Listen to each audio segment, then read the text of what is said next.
हाँ हाँ, अब नॉर्मल हो जाओ। सुबह हो गई। सुप्रभात। लाइट बंद है, अंधेरे का मजा लीजिए। हर समय अंधेरे में ही मजा लेना चाहते हैं आप लोग। अब शुरुआत कर लें।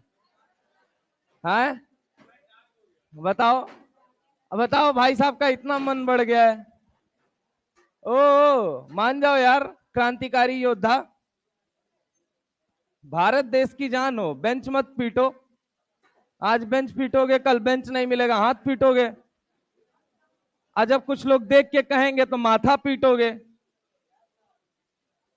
चलो अब आ जाओ, बैठ जाओ, बेंच वेंच मत पीटो यार। बहुत सुंदर जॉब तुम लोगों ने चुननी है, बहुत सुंदर प्रोफेशन तुम लोगों ने चुनना है, डॉक्टर बनने का। बड़ा इज्जत मिलेगा यार, बहुत इज्जत। इतना इज्जत मिलेगा, बिहार का कोनो माफिया आके आपके ऑफिस में रंगदारी नहीं मांग सकता। अगर गलती से उसके माँ बाप या उसके पेरेंट्स में से कोई अंदर इन्वॉल्व होगा आईसीयू में, पता होगा ना कि हम आप अभी तो मांग लेंगे रंगदारी, बाद में हमसे किडनी के फॉर्म में रंगदारी मांगेगा, फिर मांगेगा लिवर के फॉर्म में, और फिर कहेगा इंजेस्टाइन भी निकाल के दे दो। ठीक है, तो बढ़िया है। चलो शुरुआत करते हैं भाई। लास्ट टाइम पे क्या पढ़ाया था मैंने? पी ब्लॉक में वो एटॉमिक साइज पढ़ा दिया था आई थिंक। गालू और आलू के बीच का अंतर बताया था कि नहीं बताया? टेस्ट पेपर दिया था सबने। जिस सवाल में तुम परेशान हुए उसका आंसर है फिफ्थ ग्रुप। क्या है? कैसे है सुन लो, वैसे ही बता दे रहा हूं। एस ब्लॉक में कितने ग्रुप आते हैं? 1 2। ठीक है। पी ब्लॉक में कितने ग्रुप आ रहे हैं? 13 14 15 16 17 18। एक्चुअल में फर्स्ट ए सेकेंड ए किसको कहा गया? एस ब्लॉक को। 13 को थर्ड ए, 14 को फोर्थ ए, 15 को फिफ्थ ए, 16 को सिक्स्थ ए, 17 को सेवेंथ ए, 18 को जीरो ग्रुप कहा गया। किसके द्वारा? मेंडलीव के द्वारा। सर डी ब्लॉक को किस में डिवाइड किया गया? बी सब ग्रुप में। दो सब ग्रुप डिवाइड हुए हैं, ए सब ग्रुप, बी सब ग्रुप। बी सब ग्रुप में डी ब्लॉक वालों को रखा गया है, ए सब ग्रुप में एस और पी ब्लॉक वालों को रखा गया है। ठीक है, खैर हम आते हैं मेन टॉपिक पे अपने। पी ब्लॉक के बीच में मैंने वो साइज वाला ऑर्डर बता दिया था, है ना? ठीक है। अच्छा, सिमिलर एटॉमिक रेडियाई कभी पूछे तो अल्युमिनियम गैलियम हम मार्क कर सकते हैं। रीजन मैंने बता दिया था। रीजन क्या था ये मुझे बताओ? कॉन्ट्रैक्शन। क्या वजह थी? कॉन्ट्रैक्शन। समझ रहा हो मेरी बात को? तेरे चेहरे पे लिखा है क्या? हाँ, कि तू बेवफा है। आ जाओ अब। इसमें ओ करने वाली क्या बात है? सुबह सुबह एगो गाना सुने, तेरे चेहरे पे लिखा है। अब देखो ये कह रहे हैं ओहो ओहो, मुजरा चल रहा है चाचा। इधर आओ। ओहो ओहो से कहीं और मत शिफ्ट होना। इधर आओ, इधर। ए भाई, ओ ओ ओ ओ चश्मा, ऊपर देखो ना यार। हाँ इधर देखो। नहीं सुने हो अमित शाह बोलता है सफेद कपड़ा, ओ सफेद कपड़ा। चलो खैर मुद्दे की बात पे आते हैं। का तुम नीतीश कुमार बोलो मत। सुनो मेरी बात को। पी ब्लॉक पढ़ा दिया था, डी ब्लॉक शुरू करना है। बोलो मन बड़ा मन बड़। अरे मन बड़ा मन बड़। बोलो बोलो, फिर से बोलो। किससे मन बड़? आजू बाजू वालों से मन बड़। किससे मन बड़? समझ रहे हो? अब ये कहानी का थीम क्या है, आइए शुरुआत करते हैं सर। डी ब्लॉक से शुरू करने जा रहे हैं। कहां से शुरू करने जा रहे हैं? D block. सुनिएगा बहुत बहुत बहुत आराम से। इधर आओ, इधर आओ। भैया जी, बहुत मेजर बात है, दो बात है। आज तक कंफ्यूजन में रहे हो, आज तक नहीं सीखे हो, ढंग से सीख लेना, नोट्स पलट के देख लेना, नहीं बताया जाता है। एनसीईआरटी के अंदर दो ऑर्डर दिए गए। कहां पे सर? डीएनएफ ब्लॉक के अंदर। कौन से टॉपिक में सर? Atomic size. कहां कहां दिया गया?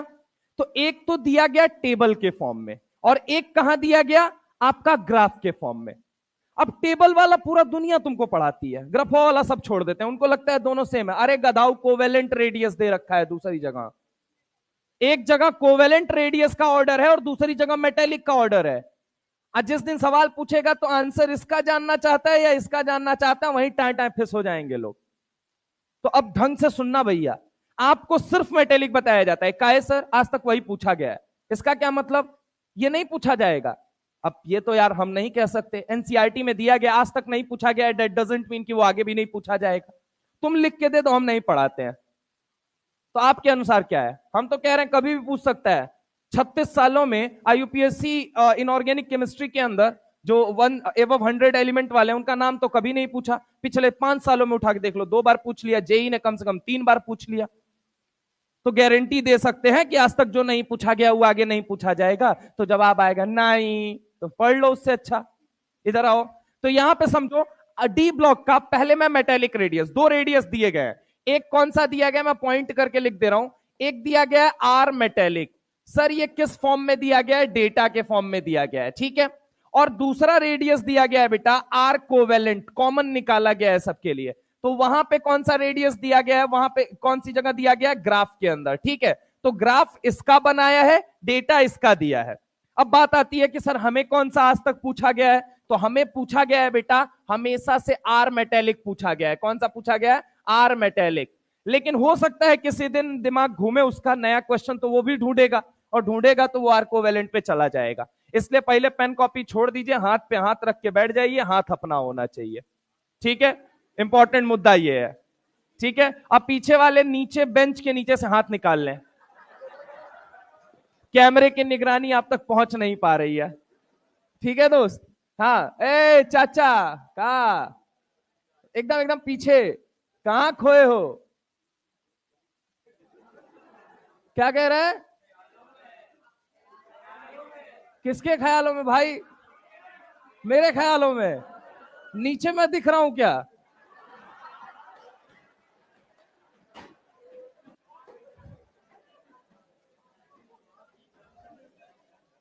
ऐसी ऐसी हरकतें ना करिए यार दोस्त, लोगों को शक होने लगे। चलो सुनो सुनो सुनो सुनो, अब एकदम शांति से बैठ जाओ।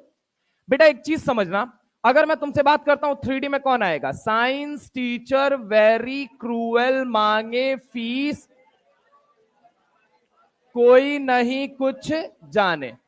बड़ी सिंपल सी बात है, बड़े आराम आराम से आप लोग बोलिएगा, आप लोगों को खुद समझ में आएगा। मैंने कहा एक चीज मुझे सोच के बताइए कि ये डी ब्लॉक होता है या नहीं होता है, ये बताओ। तो डी के अंदर कितने ऑर्बिटल पाए जाते हैं? ये क्या बनेगा? D1 बनेगा या नहीं बनेगा? एक इलेक्ट्रॉन आए, बोलो हाँ या ना। ये क्या बने? ये कहां चला गया? इसमें ऊ करने वाला कुछ और खुलता तो ऊ करते यार। अब देख लो, तुम जितना का मजाक कर सकते हो उससे 6 साल छोटा हमको मान के चलना। तुमसे कम से कम 6 साल छोटी उम्र है मेरी, तो आराम से इतना मान के चलना कि अगर तुम जितना बोलोगे एक्स तो एक्स प्लस वाई के लिए तैयार रहना।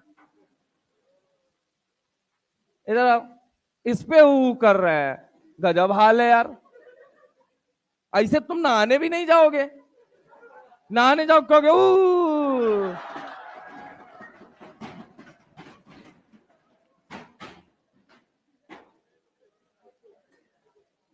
मान जाओ यार। एक बात बताओ, अगर मुझे एक एक इलेक्ट्रॉन सबके अंदर डालना हो तो सोच के बताना कि क्या यहां पे एक इलेक्ट्रॉन एक इलेक्ट्रॉन एक इलेक्ट्रॉन एक इलेक्ट्रॉन एक इलेक्ट्रॉन 5 इलेक्ट्रॉन तक एक एक हर इलेक्ट्रॉन पेयर्ड है या अनपेयर्ड है? बतिया लो, क्या है, पेयर्ड या अनपेयर्ड? अनपेयर्ड है। अब जरा गौर से सुनना, ये डी इलेक्ट्रॉन है, एस इलेक्ट्रॉन है, पी इलेक्ट्रॉन है, एफ इलेक्ट्रॉन है। शील्डिंग पुअर या अच्छी? यानी कि फॉर्मूला क्या होता है? Z effective is equal to Z minus. तो ये सिग्मा क्या हो गया? अगर सिग्मा पुअर हो गया तो डोमिनेट क्या करेगा? Z effect. तो इनके अंदर क्या होता है? जेड इफेक्टिव डोमिनेट करता है सिग्मा पे। अब सुनना, जेड इफेक्टिव के डोमिनेट करने का मतलब क्या है? आउटर शेल के इलेक्ट्रॉन पे अट्रैक्शन बहुत ज्यादा है, और अगर अट्रैक्शन बहुत ज्यादा होगा तो साइज कम या फैलेगी? साइज सिकुड़ेगी या फैलेगी? सिकुड़ेगी या फैलेगी? सिकुड़ेगी। अगर सिकुड़ेगी तो साइज क्या होती जाएगी? साइंस और टीचर में बड़ी साइज, टीचर और वी और सी आर। अब सुनना जरा गौर से, Mn के अंदर क्या आ जाता है बेटा? D5 configuration. क्या आ जाता है? क्या ये एक्स्ट्रा स्टेबिलिटी की निशानी है या नहीं है? क्या ये एक्स्ट्रा स्टेबल होगा या नहीं होगा? तुमको पता है एक्स्ट्रा स्टेबल कॉन्फ़िगरेशन आने की वजह से मन का मन इतना बढ़ जाता है, क्या बोला मैंने, मन का मन इतना बढ़ जाता है, मन का मन इतना बढ़ जाता है, क्या बोला मैंने, मन का मन इतना बढ़ जाता है। उससे पहले एक और बात बताओ, मन क्या है, मेटल है, नॉन मेटल है, मेटेलॉइड है? अगर नहीं पता है तो एक लाइन मेरी सुनेंगे, क्या सुनेंगे? लाइन, ठीक है, कौन सी लाइन? विदाउट एनी एक्सेप्शन, अब इसके बारे में तो आवाज नहीं निकलेगी, ऊ आ, इसमें तो खूब निकलती है, गधा। मैंने क्या बोला, सारे लोग बोलेंगे क्या? Without any exception all members of S block, D block, F block are metal. Without any exception, बिना किसी अपवाद के, बिना किसी अपवाद के सभी members S block, D block, F block के मेटल्स होते हैं। सर पी ब्लॉक के बारे में क्या ख्याल है? नीतीश कुमार के बारे में क्या ख्याल है? हम उनके भी हैं, हम इनके भी हैं। तो वो कहता है हम मेटल भी रखते हैं, नॉन मेटल। बोले बीच वालों का, बोले वो भी रखते हैं। समझ रहे हो मेरी बात को? तो अगर मैं बात करूं एस ब्लॉक, डी ब्लॉक और एफ ब्लॉक में सिर्फ क्या पाया जाता है, लेकिन पी ब्लॉक की जब हम बात करेंगे तो मेटल भी, नॉन मेटल भी, मेटेलॉइड भी। क्लियर है क्या? पक्की बात है? तो अब जरा गौर से सुनना, एमएन क्या है? एक मेटल है। अब मेटल किस में होते हैं? लैटिस में होते हैं। लैटिस का मतलब क्या हो गया सर? अरे ऐसे लैटिस वेटिस अंग्रेजी का शब्द है, ऐसे सुनो, लैटिस का मतलब क्या होता है? एगो मेटल, उससे सटा दूसरा मेटल, तीसरा, चौथा, पांचवा, छठा। अब जैसे मान लो अगर मैं तुमसे कहूं कि आयरन की एगो शीट काट के लेके आऊं, मैं कहूं ये आयरन का स्ट्रॉन्ग लैटिस है। स्ट्रॉन्ग लैटिस होने का मतलब जो उसके अंदर छोटे छोटे छोटे छोटे एलिमेंट है ना, वो बड़े स्ट्रांगली एक दूसरे से जुड़े हुए हैं। समझ रहे हो मेरी बात को? इस वजह से वो किस स्टेट में है? सॉलिड स्टेट में हमने मान लिया। तो समझना, लैटिस जब बनता है तो एगो एमएन, दूसरा एमएन, तीसरा एमएन, चौथा, पांचवा, छठा, सातवां, आठवां, नौवां, दसवां, नीचे ऊपर सब जगह होगा। अब तुम सोच के बताओ, एमएन के पास क्या है? D5 कॉन्फ़िगरेशन है या नहीं है? इस बात का घमंड है इसको। काहे घमंड है? हम तो नेचर में एक्स्ट्रा स्टेबल है, लेकिन किससे हो? आजू और बाजू वालों से, हाँ या ना? जस्ट एडजेसेंट वालों से आप ज्यादा स्टेबल हो। क्या मेरी बात समझ में आई या नहीं आई? कभी भी एक्स्ट्रा स्टेबल का फैक्टर लगता है तो हमेशा आजू या बाजू वालों के साथ, सबके साथ नहीं लगता है। मैंने क्या बोला? अगर नहीं, पहले सुनो, पहले अगर एक्स्ट्रा स्टेबिलिटी का फैक्टर कभी भी लगाना पड़े तो हमेशा आजू या बाजू में लगाओगे। कहां लगाओगे? आजू या बाजू में। कहां लगाओगे? आजू या बाजू। आजू बाजू का मतलब मान लो जैसे मैंने कहा पी का हाफ फील्ड बताओ, पी का हाफ फील्ड, पी में मैक्सिमम कितना इलेक्ट्रॉन आता है? हाफ फील्ड क्या बनेगा? P3 का आजू क्या हुआ? अब आजू क्या हुआ? बस इसी में कंपैरिजन आयनाइजेशन एनर्जी में होगी। हाफ फील्ड के केस में हमेशा आजू और बाजू में कंपैरिजन लगाया जाता है। तो तुम सोच के बताओ, D5 कॉन्फ़िगरेशन आ गया, अब इसको घमंड आ गया। घमंड किस बात का आ गया? हमारे पास तो हाफ फील्ड नेचर है। क्या है? Half field nature. और हाफ फील्ड नेचर की वजह से ये क्या है? Extra stable. तो कहता है हम बाजू वाले से बॉन्डिंग ही नहीं करेंगे। क्यों नहीं करोगे भाई? क्योंकि हम एक्स्ट्रा स्टेबल हैं। अब बाजू वाला भी क्या है ये मुझे बताओ। इसके जस्ट बाजू वाला कौन है? लैटिस के अंदर। लैटिस के अंदर कौन है? अगर मान लो मैग्नीज, अगर मैंने कहा इस मैग्नीज के लैटिस के अंदर अगला एटम कौन सा होगा? कौन होगा? अबे मैग्नीज के लैटिस के अंदर। मैं इसमें नहीं पूछ रहा हूं, मैं कह रहा हूं मैग्नीज का अगर मैंने मान लो लैटिस ले लिया तो यहां पे एक मैग्नीज है तो यहां पे क्या होगा? फिर सबके पास D5 है, सबके पास एक्स्ट्रा हाफ फील्ड कॉन्फ़िगरेशन है, सब स्टेबल है। सबके मन में घमंड आएगा कि हम दूसरे से बॉन्डिंग क्यों करने जाएं। एक वो मैग्नीज दूसरे को देखता है, हम तुमसे काहे बॉन्डिंग करें, तो दूसरा वाला कहता है हम तुमसे काहे करें। काहे कि दोनों के पास क्या है? Half field configuration. दोनों के मन में क्या है? घमंड कि हम एक्स्ट्रा स्टेबल है, काहे बॉन्डिंग करें। और नहीं करोगे चाचा तो एक बात बताओ, ई वाला एमएन जो है आजू वाला और ये वाला एमएन जो है बाजू वाला, ये पास पास या दूर दूर? दूर दूर हुए कि नहीं हुए? मतलब पैकिंग जो है स्ट्रांगली या लूजली। यानी कि एक बात बता कि ये एमएन और ये एमएन एक दूसरे से दूर दूर या पास पास? अगर दूर है तो इसके न्यूक्लियस से इसके न्यूक्लियस की दूरी जो है वो पहले से ज्यादा या कम? अगर ज्यादा हो गई तो काटेगा, काटेगा तभी तो रेडियस आता है भाई। और काटने में तो तू एक्सपर्ट है। अरे हाँ ना बोलो भाई। एमएन पहले अगर मैं तुमसे बोलूं D5 कॉन्फ़िगरेशन था, होने ऐसे चाहिए थे बेचारे, इसको घमंड आ गया, समझना मेरा एक हाथ एमएन है और ये दूसरा हाथ एमएन, इसको घमंड आ गया कि भैया हमारे पास हाफ फील्ड है, तो बाजू वाले को भी तो घमंड आएगा, मंगल ग्रह थोड़ी पकड़ के आया है, वो भी तो पृथ्वी का है भाई, तो उसको भी घमंड आ गया कि हमारे पास भी D5 है। अब क्या हुआ, ये कहता है मैं तुमसे दूर जा रहा हूं, तो कहता है मैं तुम्हारे कौन सा पास आ रहा हूं, मैं भी तुमसे दूर जा रहा हूं, अब दोनों दूर चले गए। इसके न्यूक्लियस की और इसके न्यूक्लियस की, मतलब इसके सेंटर से इसके सेंटर, अरे हाँ ना बोलो, इसके पॉजिटिव से इसके पॉजिटिव, न्यूक्लियस कहां होता है, सेंटर में, तो इसके सेंटर से इसके सेंटर की दूरी जो है, जिसे हम कहते हैं इंटर न्यूक्लियर डिस्टेंस, ये ज्यादा या कम, तो जब इसको काट के ही तो तू रेडियस निकालता है मेरी जान, ये बता, ये ऐसे ही निकालता है कि नहीं निकालता है, ये बता, निकालता है। तो अगर इंटर न्यूक्लियर डिस्टेंस बढ़ रही है तो रेडियस बढ़ेगा या घटेगा, लेकिन किससे बढ़ेगा, आजू बाजू वाले से या सब में, आजू बाजू, तो इसीलिए एमएन का मन बढ़ जाता है, मन का मन बढ़ जाता है कब, मेटेलिक रेडियस निकालते वक्त, मन का मन बढ़ जाता है कब, मेटेलिक रेडियस निकालते वक्त। ये बहुत बड़ी लाइन है।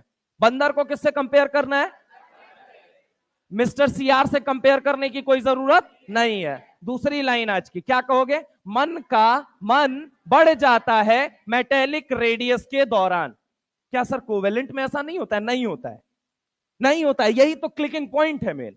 तो क्या आप लाइन याद रखेंगे, मन का मन बढ़ जाता है मेटेलिक रेडियस निकालते वक्त। गोरखपुर वाले लड़के के जस्ट पीछे वाली लड़की, सोना मत अब बता दे रहे, तुम्ही को बोल रहे हैं, ठीक है, अब मत सोना, देख गए हैं यहां से हम, ठीक है। सबसे पहली चीज सुनो, हाँ गोरखपुर का है, उसके जस्ट आगे वाला हमारा पड़ोसी है, सुनो अब हमारी बात सुनो, मन का मन बढ़ जाता है मेटेलिक रेडियस निकालते वक्त, ठीक है। अब जरा गौर से सुनना, इनमें क्या होता है सर, इनमें क्या होता है, जैसे ही आप आगे जाएंगे दोस्त, आपको एक चीज देखने को मिलेगी, पहले कितने इलेक्ट्रॉन आ चुके हैं ये मुझे बताओ। अब एक बात बताओ, आयरन में जाओगे तो कितने इलेक्ट्रॉन आएंगे, उसके बाद कोबाल्ट में और एनआई में, तो एक बात तो 5 इलेक्ट्रॉन पहले आ चुके हैं या नहीं आ चुके हैं, सारे पेयर्ड हैं या अनपेयर्ड हैं। लेकिन अब क्या आयरन में जाओगे तो एक पेयरिंग हो जाएगी या नहीं हो जाएगी, क्या इससे रिपल्सन होगा या नहीं होगा, यानी कि पहले कौन डोमिनेट कर रहा था, अब क्या लगने लगा,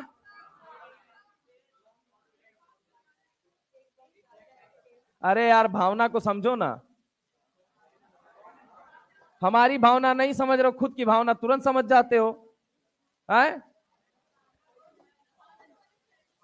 भावना कौन है, अरे तुम्हारी भावना नहीं है भाई, निर्जीव आदमी नहीं हो, इधर सुनो, निर्जीव नहीं, सॉरी सजीव नहीं हो, सजीव हो तो तुम्हारी भावना है, वो आहत नहीं होनी चाहिए। अब इधर देखो तो हमारी क्या आयत कर रहे हो, इधर देखो, ये क्या हो गया, पहला इलेक्ट्रॉन आया तो क्या अब पेयरिंग हो चुकी है या नहीं हो चुकी है, टन टना टन टन टना टन टन टना टन, रिपल्सन की बात कर रहा हूं यार, बढ़ेगा या नहीं बढ़ेगा, फिर एगो इलेक्ट्रॉन आया टन टना टन टन टना टन टन टना टन, अरे हाँ ना बोल भाई, होगा या नहीं होगा, फिर एक और इलेक्ट्रॉन आ गया टन टना टन टन टना टन टन टना टन, अरे हाँ ना बोल भाई, रिपल्सन को हमेशा टन टनाटन अपन बोलेंगे, तो ये मेरा कोड होता है जनरली, ठीक है। तो यहां पे टन टनाटन होने लगा, तो पहले बताओ जेड इफेक्टिव ज्यादा था, किससे ज्यादा था, सिग्मा, एगो इलेक्ट्रॉन आया टन टन टन टन टन, अरे हाँ ना बोल भाई। अब सोचना, पहले सिग्मा यहां था, जेड इफेक्टिव यहां था, सुनना सुनना, ठीक है।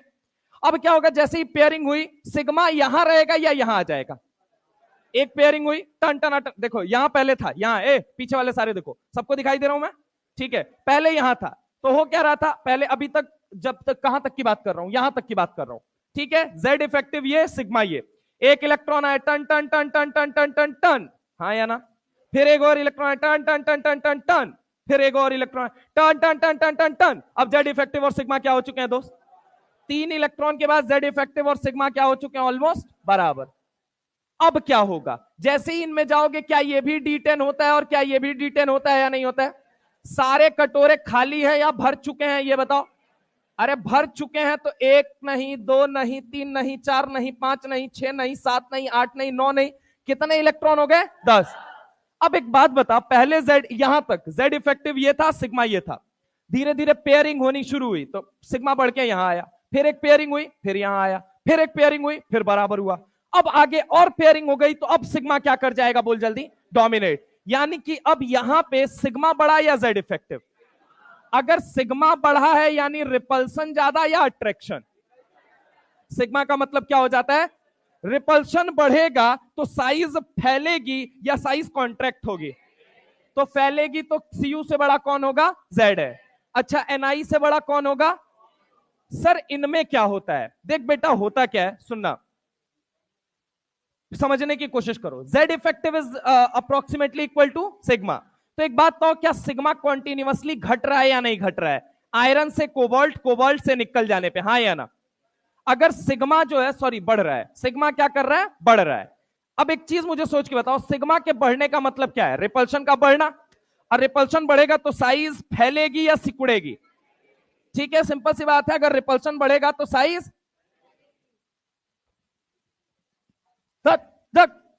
कहीं का सो जाता है क्लास में। क्या करता है रात को? एक्स्ट्रा क्लास मैडम की। इधर देखो भाई, तुम पहली क्लास में पीट लिया करो लेकिन जगा करो यार, हमको बहुत इरिटेशन होती है। हाँ, किसके लिए? इन लोगों के लिए ठेका लेके रखे हो ना? चाचा सुनना, अरे यार क्या यार, एक ऑर्डर समझाने में इतना टाइम लगेगा तो फिर तो क्या ही हो पाएगा यार, हद है। यहाँ तुमको एक बात बताएं, तुम जाके 400 की भीड़ में सो भी जाना, घंटा नहीं तुमको कोई पूछेगा। कड़वी सच्चाई सुन लो, हमको विलन बनने का शौक नहीं है तुम्हारी नजरों में, बस हमको एक ही शौक है कि हमारी क्लास में कोई कमजोर नहीं बैठना चाहिए। 10 बार सबको क्यों बुलवाने का एक रीजन बता देता हूं। मेरा एक रीजन है, मेरी क्लास में एटलीस्ट किसी को यह फील नहीं आना चाहिए मैं कमजोर हूं।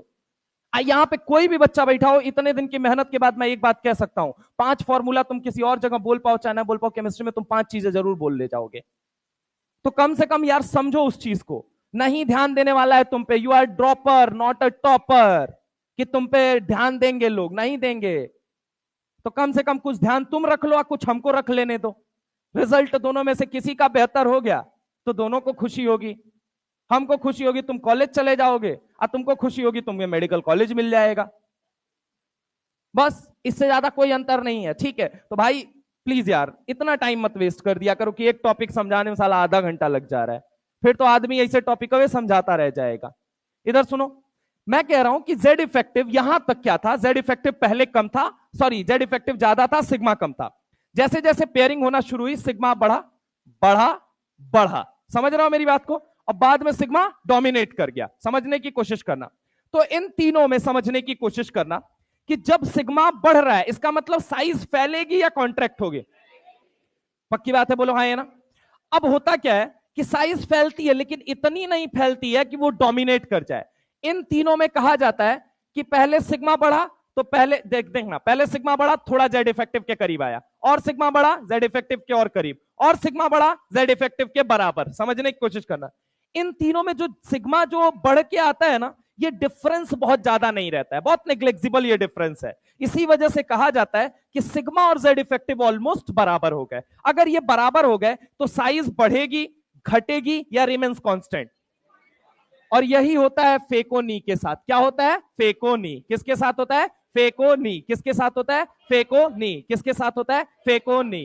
यानी कि अगर मैं तुमसे बात करूं तो जरा गौर से सुनना, एनसीईआरटी माता कुछ डेटा देती हैं, हालांकि डेटा याद नहीं रखना, मैं रेफरेंस के लिए आपको बता रहा हूं। सुनिए, इनका बताती हैं कि 164 पिकोमीटर इनका होता है। कितना होता है? 164 पिकोमीटर। और इनकी साइज बताती हैं 137 पिकोमीटर। कितनी बताती हैं? 137 पिकोमीटर। और एमएन का जब उनसे पूछा जाता है तो इसका कहती हैं 137 पिकोमीटर। कितना बोलती हैं? 137 पिकोमीटर।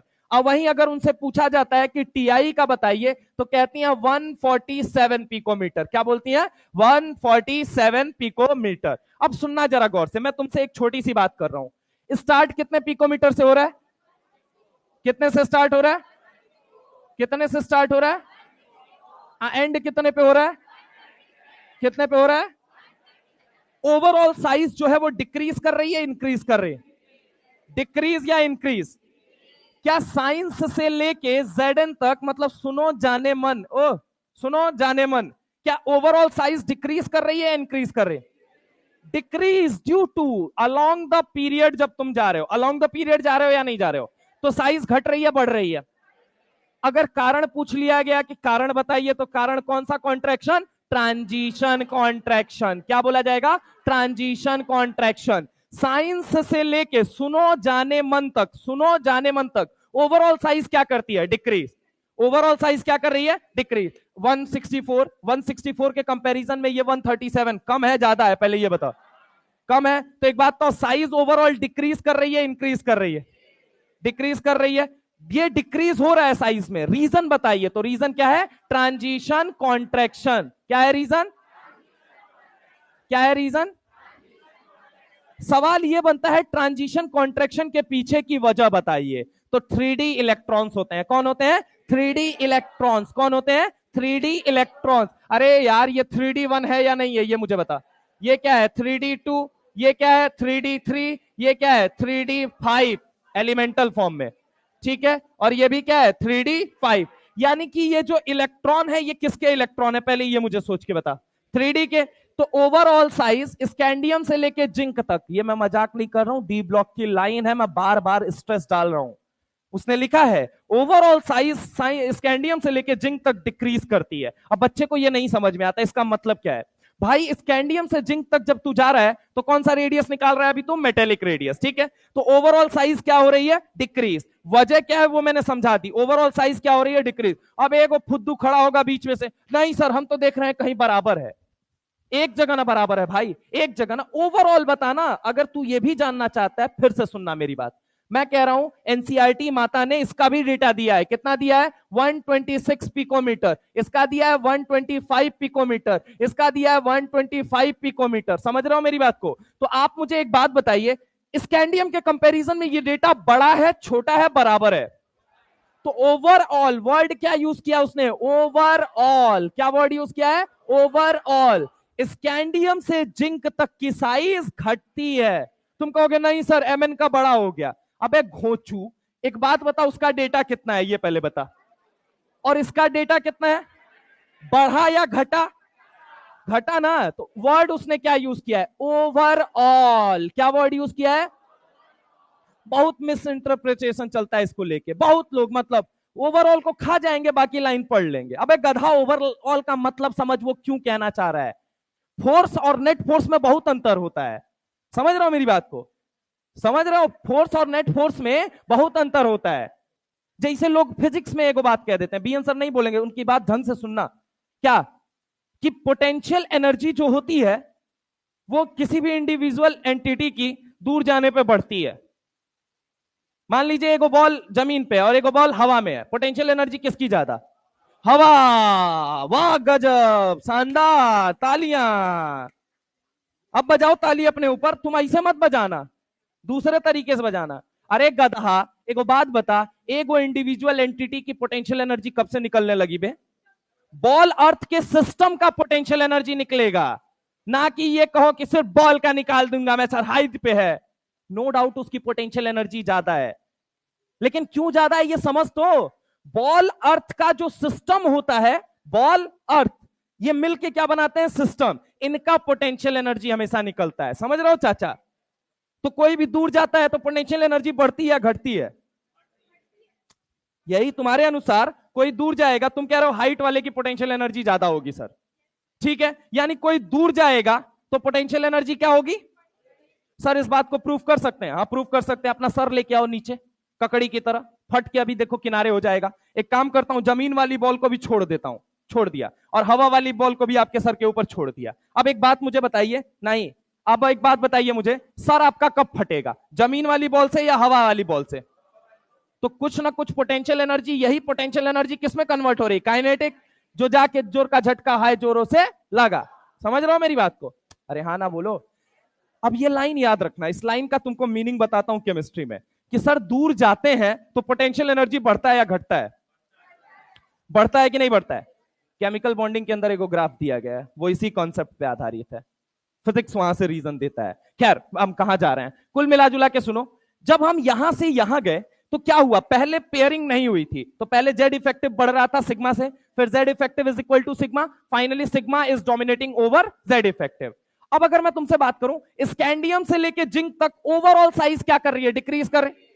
इसीलिए एनसीईआरटी का ग्राफ ऐसे करके दिया गया है। देख जाके ढंग से जाके देखना तू कि ऐसे करके ग्राफ दिया गया है, जाके वहां पे देखना। वहां पे और नहीं, डेंसिटी का भी ग्राफ ऐसा ही कुछ मिलेगा। सॉरी, डेंसिटी नहीं, मेल्टिंग पॉइंट वाला जो ग्राफ है आप देखेंगे यहां से शुरू होगा और ऐसे करके लाया है, देखना यहां तक। ठीक है, यहां से शुरू किया 164 पिकोमीटर, 137 पिकोमीटर, बीच में कुछ बराबर भी होते हैं। शुरू में क्या होता है? घटता है, अचानक एमएन के केस में क्या कर जाता है? बढ़ जाता है। कौन सा रेडियस है ये? मेटेलिक। अब सर ओवरऑल ऑर्डर क्या होता है? तो ओवरऑल ऑर्डर आपसे जो पूछा जाता है वो सुनिए। सबसे बड़ा कौन दिख रहा है डेटा के अनुसार? बताइए। उसके बाद कौन दिख रहा है? उसके बाद कौन दिख रहा है? उसके बाद कौन दिख रहा है? पक्की बात है, बोलो हाँ या ना। तो अगर मैं कहूं जिंक और मैग्नीज की साइज बराबर है या नहीं है, ये मुझे बताओ। तो अगर मैं तुमसे कहता हूं कि यहां पे साइंस टीचर जाने मन, यही ऑर्डर बन रहा है या नहीं बन रहा है, ये मुझे बताओ। टीचर लोग खा जाते हैं जनरली, लेकिन डेटा में उठा के देखना टीचर पहले आता है, और जिस दिन फंसाया ना सवाल उस दिन उलझा देगा तुमको। तो याद रखना, साइंस टीचर जाने मन, ये ओवरऑल ऑर्डर है। अब बात आती है कि साइंस से लेके जाने मन तक की जो साइज है वो डिक्रीज कर रही है, इंक्रीज कर रही है? ओवरऑल साइज क्या कर रही है? बोल बेटा, ओवरऑल साइज क्या कर रही है? ओवरऑल साइज हो रही है डिक्रीज। यानी कि इसकी वजह से कोई कॉन्ट्रैक्शन आएगा या नहीं आएगा? कोई ना कोई कॉन्ट्रैक्शन रिस्पॉन्सिबल है या नहीं है? उस कॉन्ट्रैक्शन का नाम क्या होता है? Transition contraction. क्या नाम होता है? बोलो जल्दी।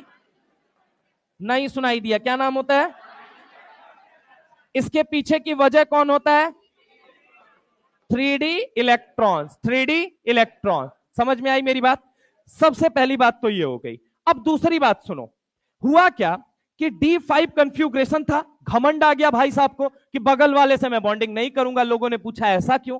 तो कहते क्या है भाई साहब? क्योंकि हम एक्स्ट्रा स्टेबल हैं, क्योंकि हम एक्स्ट्रा स्टेबल हैं। बाजू वाले से पूछा गया, वेट सीआर आऊंगा मैं वहां पे। सर रुको, सुनो, अभी आयनाइजेशन एनर्जी के बाद वापस फिर आऊंगा, ठीक है? अभी आईपी समझाने लगूंगा, फैल जाओगे वहीं पे। सर D5 तो इसका भी है, तो यहां पे ऐसा क्यों नहीं हुआ? रुको लाला, थमो जरा, सबर करो, वेट करो, ठीक है? आएगा अभी आगे, आईपी जब समझाऊंगा तब। सुनना, मैं तुमसे क्या कह रहा हूं कि ये एक्स्ट्रा स्टेबल है। एक्स्ट्रा स्टेबिलिटी का क्या आ गया? घमंड आ गया। घमंड आ गया, कहता है बाजू वाले से अच्छी बॉन्डिंग नहीं करूंगा। तो बाजू वाला कहता है तो जा, तुझसे कौन बॉन्डिंग कर रहा है? मैं अभी D5 वाला ही हूं।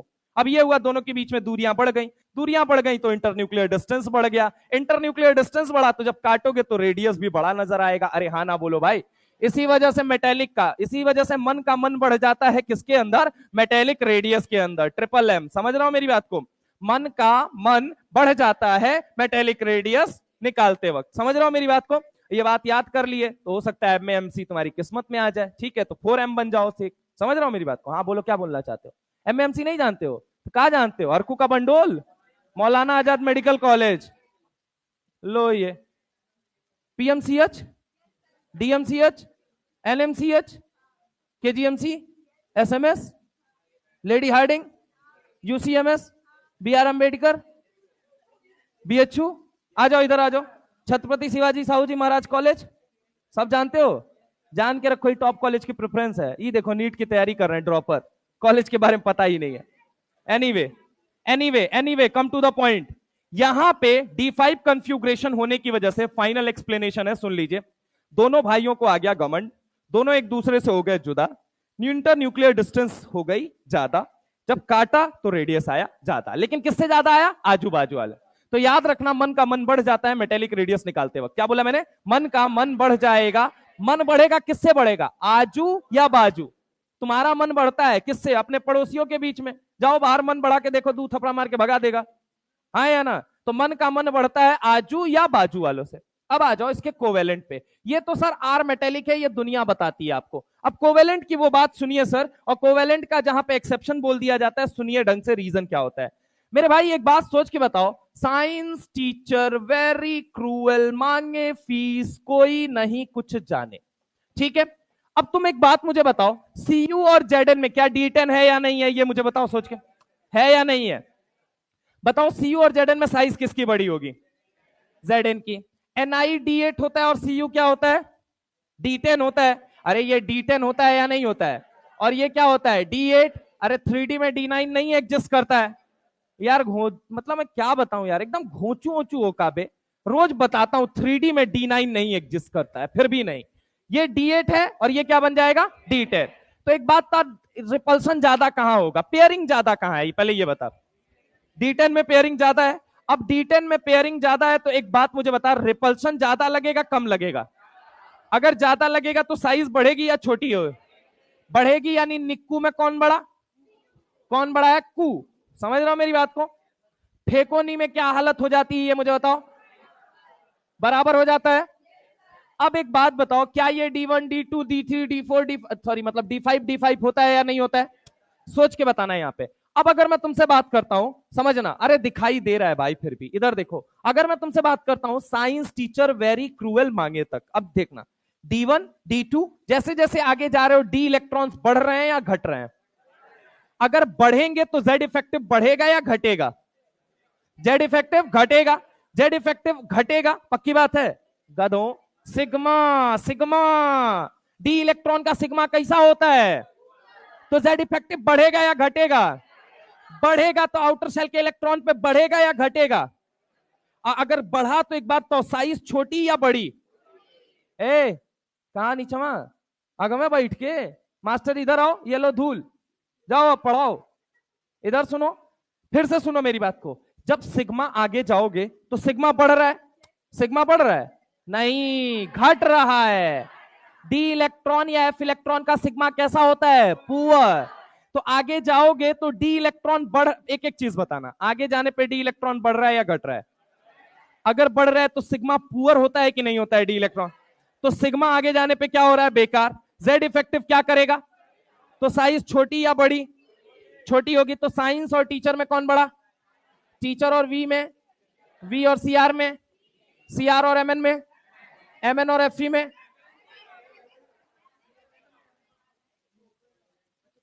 Covalent radius. सर यहां D5 का कॉन्फ़िगरेशन नहीं आया सर। अरे गधा, इधर D5 था, उधर D5 था। कब मेटेलिक रेडियस निकाल रहे थे? तब ना क्रिस्टल में थे, तब ना घमंड आया था, तब ना एक दूसरे से जुदा हो गए थे। ये कौन सा रेडियस निकाल रहे हो? तो काहे लूज पैकिंग देखोगे भाई वहां पे? क्यों देखोगे लूज पैकिंग? क्यों देखोगे हाफ फील्ड का कॉन्फ़िगरेशन? इसी वजह से मन का मन नहीं बढ़ता है। मन का मन बढ़ता है लेकिन कहां बढ़ता है? मेटेलिक रेडियस के अंदर। समझे? एम एम का मन का मन बढ़ता है, किससे बढ़ता है? आजू और बाजू वालों से। पक्की बात है? मन का मन बढ़ता है आजू और बाजू वालों से। कहां बढ़ता है? Metallic radius. मन, मन, मन बढ़, मेटेलिक, 4 वर्ड है। अब वहां पे रिलेट कर लेना, दोनों में से ऑर्डर आ जाए तो वहां पे फंस मत जाना। एक जगह एमएन बड़ा है, एक जगह एमएन छोटा है। और ये कौन सा रेडियस है सर? आर कोवेलेंट, जो आज तक पूछा नहीं गया लेकिन एनसीईआरटी के ग्राफ में दिया गया है। और बड़े आसानी से बच्चे मास्टर सब छोड़ देते हैं इसको। जिस दिन आया ना उस दिन एकदम से फैल जाएंगे, पै हुआ ही नहीं हमसे सवाल, तो फिर देखना वहां पे मुंह। एनसीईआरटी ग्राफ के अंदर दिया गया भाई, तो इसको ध्यान रखेंगे आप। ठीक है, अब सुनो जरा गौर से। यहां पे एक्स्ट्रा स्टेबल होने की वजह से क्या हुआ सर? तो यहां पे लूज पैकिंग होती है। क्या होती है? Loose packing. लूज पैकिंग होने की वजह से इंटरन्यूक्लियर डिस्टेंस बढ़ जाती है, और इंटरन्यूक्लियर डिस्टेंस बढ़ने की वजह से रेडियस भी क्या हो जाता है? बढ़ जाता है। यही रीजन है। तो बस ये 2 रेडियस हो जाते हैं। अब सुनो, अब जो इंपॉर्टेंट बात बताने जा रहा हूं, यहां के बाद आप लोग नहीं जानते, लेकिन एनसीईआरटी में जो मैं बात बोलने जा रहा हूं ढंग से सब कुछ लिखी हुई है। क्या लिखा हुआ है? ओवरऑल साइज स्कैंडियम से जिंक तक की डिक्रीज करती है, इंक्रीज करती है? रीजन क्या होता है इसके पीछे? कौन सा रीजन होता है? ट्रांजिशन कॉन्ट्रैक्शन के पीछे कौन से इलेक्ट्रॉन का हाथ है? 3D इलेक्ट्रॉन्स का हाथ है। मन का मन बढ़ता है लेकिन कहां बढ़ता है? को में या मेट में? को में या मेट में? पक्की बात है, बोलो हाँ या ना। अच्छा अब सुनना, अगर आप देखेंगे तो एक और बात देखिए, दोनों बात बता लेता हूं फिर बताऊंगा। सुनो एक और बात देख लो। मैं तुमसे एक बात कहता हूं दोस्त, सुनना जरा गौर से। टॉप से बॉटम का भी केस बता लेता हूं, फिर यहां से मजा आएगा। फिर यहां से एनसीईआरटी की सारी लाइनें निकालने में बड़ा मजा आएगा। फिर मैं बताऊंगा कि इन दोनों लाइनों पे एनसीईआरटी ने क्या बात लिखी है। हॉरिजॉन्टल और वर्टिकल सिमिलरिटी पे भी एनसीईआरटी कुछ बात कहती है, कुछ कमेंट करती है। सुनना, मैं कह रहा हूं मान लो 3D है, मान लो 4D है, मान लो 5D है, मान लो 6D है। बोल बेटा हाँ या ना। अब एक बात था, 3D से 4D जाएगा, नंबर ऑफ शेल बढ़ रहा है घट रहा है? 4D से 5D में, 5D से 6D में नंबर ऑफ शेल बढ़ता है तो साइज, लेकिन डी इलेक्ट्रॉन की शील्डिंग कैसी होती है?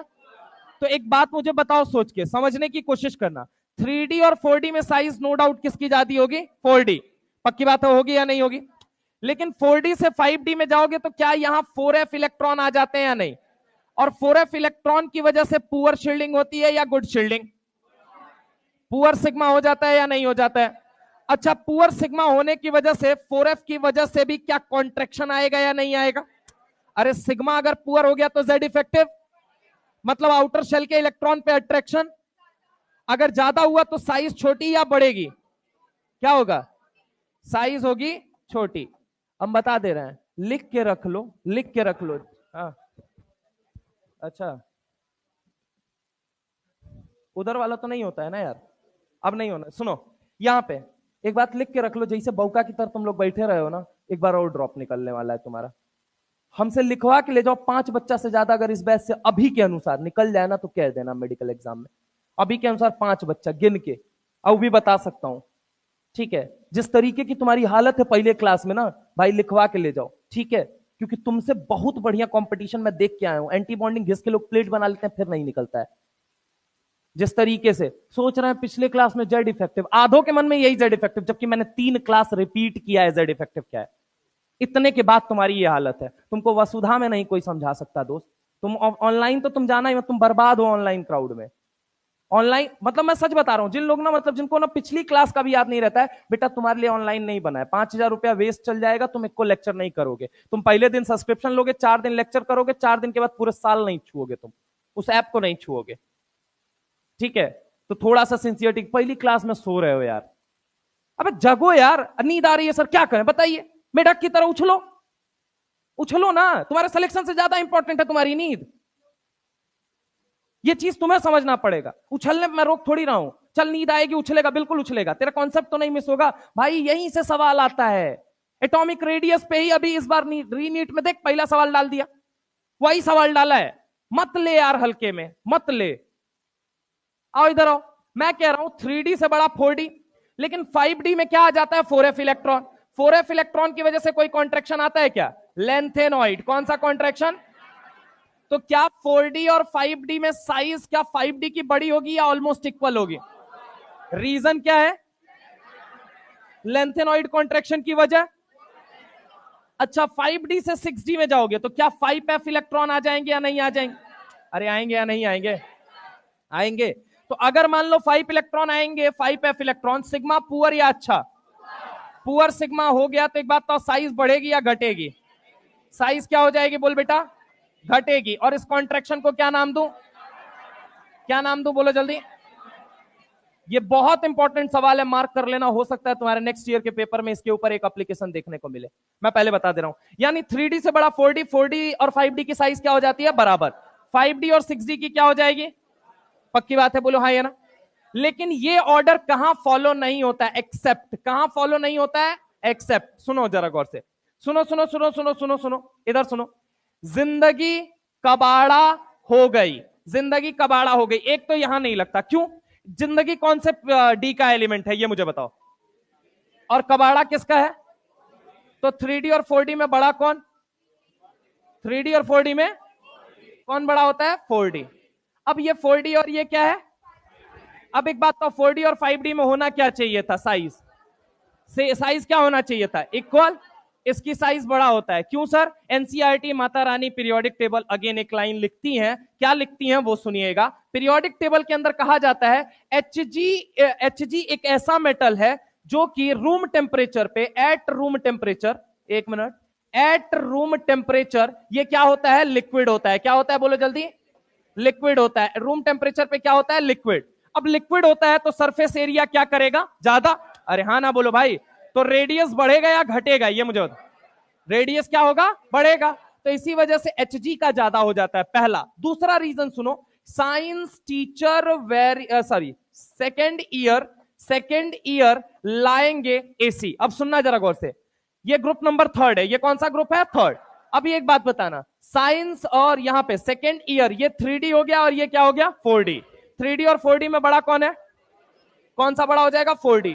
4D और 5D में कौन बड़ा होगा? कौन बड़ा होगा? 5D बड़ा होना चाहिए था। अरे हाँ ना बोलो भाई। यहां पे ऑर्डर क्या होता है? यहां पे 4D और 5D बराबर, हाँ या ना? उस अनुसार y और यहां पे अगर हम बात करें लेंथेनम की साइज क्या बराबर हो जानी चाहिए थी या नहीं? लेकिन सुनो, क्या यहां पे 4f इलेक्ट्रॉन जीरो पाया जाता है? 4f इलेक्ट्रॉन जीरो पाया जाता है, हाँ या ना? जिसकी वजह से यहां कोई कॉन्ट्रैक्शन लेंथेनॉइड एक्टेनॉइड नहीं देखने को मिलेगा। इसकी वजह से y से बड़ी साइज किसकी हो गई? La की। किसकी बड़ी हो गई बोलो जल्दी? y से बड़ी साइज किसकी हो गई? La की। क्या अब ये बात समझ में आई? तो अब जरा गौर से यहां पे सुनो, यहां पे अगर मैं तुमसे बात करता हूं 3D से बड़ा 4D, 4D और 5D की साइज क्या हो जाती है? बराबर। 5D और 6D की साइज क्या हो जाती है? ऑलमोस्ट बराबर। ठीक है, अब सुनना, ये कहां नहीं लगता है? दो जगह। एक तो जिंदगी कबाड़ा हो गई, वहां पे नहीं लगता है। दूसरा कहां नहीं लगता है? सेकेंड ईयर लाएंगे, यहां पे नहीं लगता है। क्या ये बात समझ में आई या नहीं आई? अब जरा गौर से सुनो, यही दो इंपॉर्टेंट बातें होती हैं जो अपने को पता होनी चाहिए। ये दो बातें जिसको पता है और ये टॉप से बॉटम तक की बातें पता है, वो आराम से सवाल कर ले जाएगा। सुनना अब मैं क्या कहना चाहता हूं, फिर से सुनना। हॉरिजॉन्टल देख रहे हो या वर्टिकल देख रहे हो? समझने की कोशिश करना। हॉरिजॉन्टल देख रहे हो या वर्टिकल देख रहे हो? सुनना ढंग से। 3D से बड़ा 4D, 4D और 5D की साइज क्या है? 5D और 6D की। क्या ये सारे ग्रुप में लगेगा? एक्सेप्ट इनको छोड़ के। इनको छोड़ के हर जगह लगा सकते हैं कि नहीं? मेजोरिटी केसेस में लगा सकते हैं या नहीं? एनसीईआरटी माता रानी की लाइन सुनिए। D block element show horizontal as well as vertical similarity in size. क्या बोला मैंने? D block element show horizontal as well as vertical similarity in size. क्या बोला मैंने? D block element show horizontal as well as vertical similarity in size. कहने का मतलब horizontal समझना है। स्कैंडियम से लेके जिंक तक की ओवरऑल साइज क्या कर रही है? डिक्रीज। अब 4D और 5D में आ जाओ। 3D का तो हो गया, चलो डिक्रीज करेगा। 4D और 5D में एक बात मुझे बताओ, क्या इनकी साइज ऑलमोस्ट बराबर हो गई है या नहीं? तो ये देखना, एनसीईआरटी में 3D का ग्राफ जो बनाया है ना, वो फिर भी ऐसे बनाया है। देखना ढंग से, ये ऐसे बनाया होगा। अब 4D और 5D को एकदम चिपका के लेके गया है, एकदम चिपका के। समझने की कोशिश करना। क्या एक बात बताओ, पहले मेंबर और लास्ट मेंबर तक की जाते जाते साइज डिक्रीज कर रही है, इंक्रीज कर रही है? ए ए ए उठ, खड़ा हो। हाँ, खड़ा हो। बता क्या हो रहा है? यहां से यहां जा रहा है, क्या हो रहा है? साइज डिक्रीज कर रही है। यहां से यहां जा रहा है, क्या कर रहा है? यहां से यहां जा रहा है साइज, मतलब हॉरिजॉन्टली जा रहा है तो साइज डिक्रीज कर रही है, इंक्रीज कर रही है? डिक्रीज। नीचे आ रहा है तो क्या साइज ऑलमोस्ट बराबर हो जा रही है, नहीं हो जा रही है? तो D block element show horizontal as well as vertical similarity in size. So lots of them can form alloy. क्या लिखता है? So lots of them can form alloy. क्योंकि alloy क्या होता है? अब सवाल ये उठता है, homogeneous mixture of two or more than two metal. Sir अब alloy को हम कैसे समझे? हम तो समझे मतलब कहा जाता है कंगाल खोपड़ी। हमको कैसे समझाओगे? समझा देंगे, तुम जग के बैठो। सारे लोग पहले सीधा बैठो, सीधा बैठो, हम समझा देंगे। तरबूज की दुकान से समझाते हैं, आओ। तरबूज बेचते हुए देखो, गर्मियों का सीजन चल रहा है। एक गो तरबूज, दो गो, तीन गो, चार गो, पांच गो, छह गो ऐसे रख के बेचता है। मतलब देखा होगा रोड के किनारे जिन लोगों का मतलब बड़े स्केल पे नहीं बिजनेस है, वो छोटे स्केल पे अपना क्या करते हैं बेचारे, वो अपनी दिनचर्या के लिए, जीवन याचिका के लिए, कहा जाता है कि एक एक तरबूज रख रख के जमीन पे बेच रहे हैं। हम गए, बीच में से एगो तरबूज निकाल लिए। अब ढह जाएगा कि नहीं ढह जाएगा? अगर मुझे वो लेटेस ना ढहे, ऐसे समझना मेटल का लेटेस है, तरबूज को मेटल का लेटेस, मैं तरबूज बोल रहा हूं, तुम मेटल समझना, ठीक है? मैंने एगो तरबूज निकाल लिया। समझने की कोशिश करना। होमोजीनियस मिक्सचर बोले हो ना, टू और मोर देन टू मेटल, तो साइज भी बराबर होनी चाहिए, हाँ या ना? अब सुनना जरा गौर से, एगो तरबूज निकाल लिया, उसकी जगह चाहते हो नींबू रख के काम चला दे, चल जाएगा काम? अबे साइज का एनसीईआरटी फिर डेटा देता है कि साइज का डिफरेंस 15% का होना चाहिए, बस 15% इर्द गिर्द होना चाहिए। कहने का मतलब क्या? या तो जो हटाए हो जो मेटल ना, उससे 15% स्लाइटली बड़ा हो, 15% के साइज रेंज में होना चाहिए, या फिर 15% कम। मतलब 100 था उसकी साइज, तो 85 वाला ले लो, और नहीं तो 115 वाला ले लो, वही एडजस्ट कर पाएगा। अब तुम 150 वाला लाके एडजस्ट कराओगे तो भी नहीं कर पाएगा, अब 50 वाला लाके रखोगे तो भी नहीं कर पाएगा। सिंपल सी बात है, तरबूज को अगर भरना है तो नाशपाती से भर दो, हाँ या ना? छोटा होता है, बहुत छोटा नहीं होता है। मैं कौन से तरबूज की बात कर रहा हूं? दो तरह के तरबूज होते हैं, एक तो एकदम नीला होता है, देखे होगे, नीला नहीं मतलब सॉरी हरा होता है, कंप्लीटली हरा, और एक पे ना वो सांप जैसी लाइनिंग बनी रहती है। सांप वाले की बात नहीं कर रहा हूं मैं, उसकी बात कर रहा हूं जो दूसरा वाला होता है, ठीक है। लोगों को लगता है कि कम मीठा होगा, लेकिन इस सीजन हमको पता चला वो ज्यादा मीठा होता है, ठीक है, खाया मैंने कई बार। तो यहां पे सुनो, उस तरबूज की बात कर रहा हूं। मान लो उसको निकाल के बाहर रख लिया, तो अब उसकी जगह अगर तुम्हें किसी को प्लेस करना है, तुम किसे रखने चाहोगे? नींबू, संतरा, अनार, खीरा, ककड़ी, क्या रखोगे उसकी जगह? नाशपाती रखोगे कि नहीं रखोगे? या तो 15 लौकी, बेटा वो रखोगे नहीं, उसका कुछ और ही करोगे। अब इधर आ जाओ, अरे खाना बना के खाएगा भाई। सुनो सुनो सुनो, लाइन बेटा सुन लो ढंग से। अलॉय क्या है? मैं इतना टॉपिक क्यों दे रहा हूं, इतना घुस घुस के, क्योंकि यही सब सवाल पूछा जाएगा, क्लिकिंग पॉइंट यही है। सुनो, कहता क्या है? D block element show horizontal as well as vertical similarity in size. Now सुनना, so lots of them can form alloy. Alloy क्या होता है? होमोजीनियस मिक्सचर ऑफ टू और मोर देन टू मेटल। अब तरबूज था, अब तरबूज में से एक तरबूज निकाल लिए, तो ऑब्वियस है तरबूज की साइज वाला ही कोई दूसरा वहां पे मेटल प्लेस करना पड़ेगा, हाँ या ना? वरना लेटेस क्या कर जाएगा? ढह जाएगा। बोलो हाँ या ना? तो अब जरा गौर से सुनना, मान लो एक तरबूज निकाल के उसकी जगह संतरा रख दिए, संतरा नहीं सॉरी नाशपाती रख दिए, ठीक है। फिर एक और निकाले तरबूज दूसरी जगह से, वहां पे रख दिए, ठीक है, दूसरा नाशपाती। क्या ये एलॉय बन चुका है या नहीं बन चुका है? अब बन चुका है या नहीं बन चुका है? होमोजीनियस, वर्ड क्या है? होमोजीनियस मिक्सचर ऑफ टू और more than two metal is known as what? Alloy. अब ये एलॉय बना क्यों पा रहे हैं? पहली चीज, साइज से कैसे रिलेशन है, सुनना जरा गौर से। डी ब्लॉक एलिमेंट शो, अब तुम्हें समझ में आएगा तरबूज के एग्जांपल के बाद। सुनना, D block element show horizontal as well as vertical similarity in size, that's why lots of them can form alloy. वो कैसे रिलेट कर रहा है बात को? तरबूज में से एक तरबूज हटा लेगा और तू उसकी जगह संतरा रखेगा, तो ऑब्वियस है वो लेटेस्ट ठह जाएगा। वजह क्या है? साइज। वजह क्या है? अब सुनना कितना स्मार्टली एनसीईआरटी बात को कहता है, समझने की कोशिश करना। दो चैप्टर एक साथ लिंक हो रहा है, एक तो कहां डीएनए ब्लॉक, एक मेटलर्जी, हमारे अच्छी यादों में है, लेकिन एलॉय के बारे में वहां जिक्र था। सुनना, मैंने कहा होमोजीनियस मिक्सचर ऑफ टू और more than two metal is known as what? Alloy. अब एक चीज समझने की कोशिश करना, एक तरबूज को निकालोगे तो जैसे नींबू रख के उसको एडजस्ट नहीं कर सकते, संतरा रख के उसको एडजस्ट नहीं कर सकते, नाशपाती रख के उसको एडजस्ट कर सकते हो। रीजन, क्योंकि जो तरबूज की साइज है और नाशपाती की साइज है वो ऑलमोस्ट क्या है? सिमिलर। नहीं सर, नाशपाती की साइज थोड़ी छोटी। अब एनसीईआरटी फिर लिखती है बात कि साइज रेंज जो होना चाहिए वो 15% के रेंज में होना चाहिए। एनसीईआरटी हर बात की क्लैरिफिकेशन कभी आगे, कभी पीछे, कभी ऊपर, कभी नीचे देती रहती है। समझने वाला उसको कैसे समझता है, डिपेंड ये करता है। अब सुनना, जब आप हॉरिजॉन्टल सिमिलरिटी शो करेंगे और वर्टिकल सिमिलरिटी शो करेंगे, समझने की कोशिश करना। मान लो स्कैंडियम वो तरबूज था हमारा पूरा, ठीक है। तो क्या अगर एक स्कैंडियम को मैं निकाल लूंगा तो टाइटेनियम को लगा के रख दूं उसकी जगह, तो क्या टाइटेनियम उसकी जगह भर देगा या नहीं भर देगा? ये मुझे बताओ। टाइटेनियम बैलेंस कर देगा या नहीं कर देगा? क्यों? क्योंकि D block element show horizontal similarity. अच्छा, स्कैंडियम की जगह याट्रियम ले जाके घुसा दूं तो भी एडजस्ट कर लेगा, क्योंकि D block element show vertical similarity. So lots of them can form alloy, हाँ या ना? साइज में सिमिलरिटी की वजह से ही अलॉय बनाते हैं।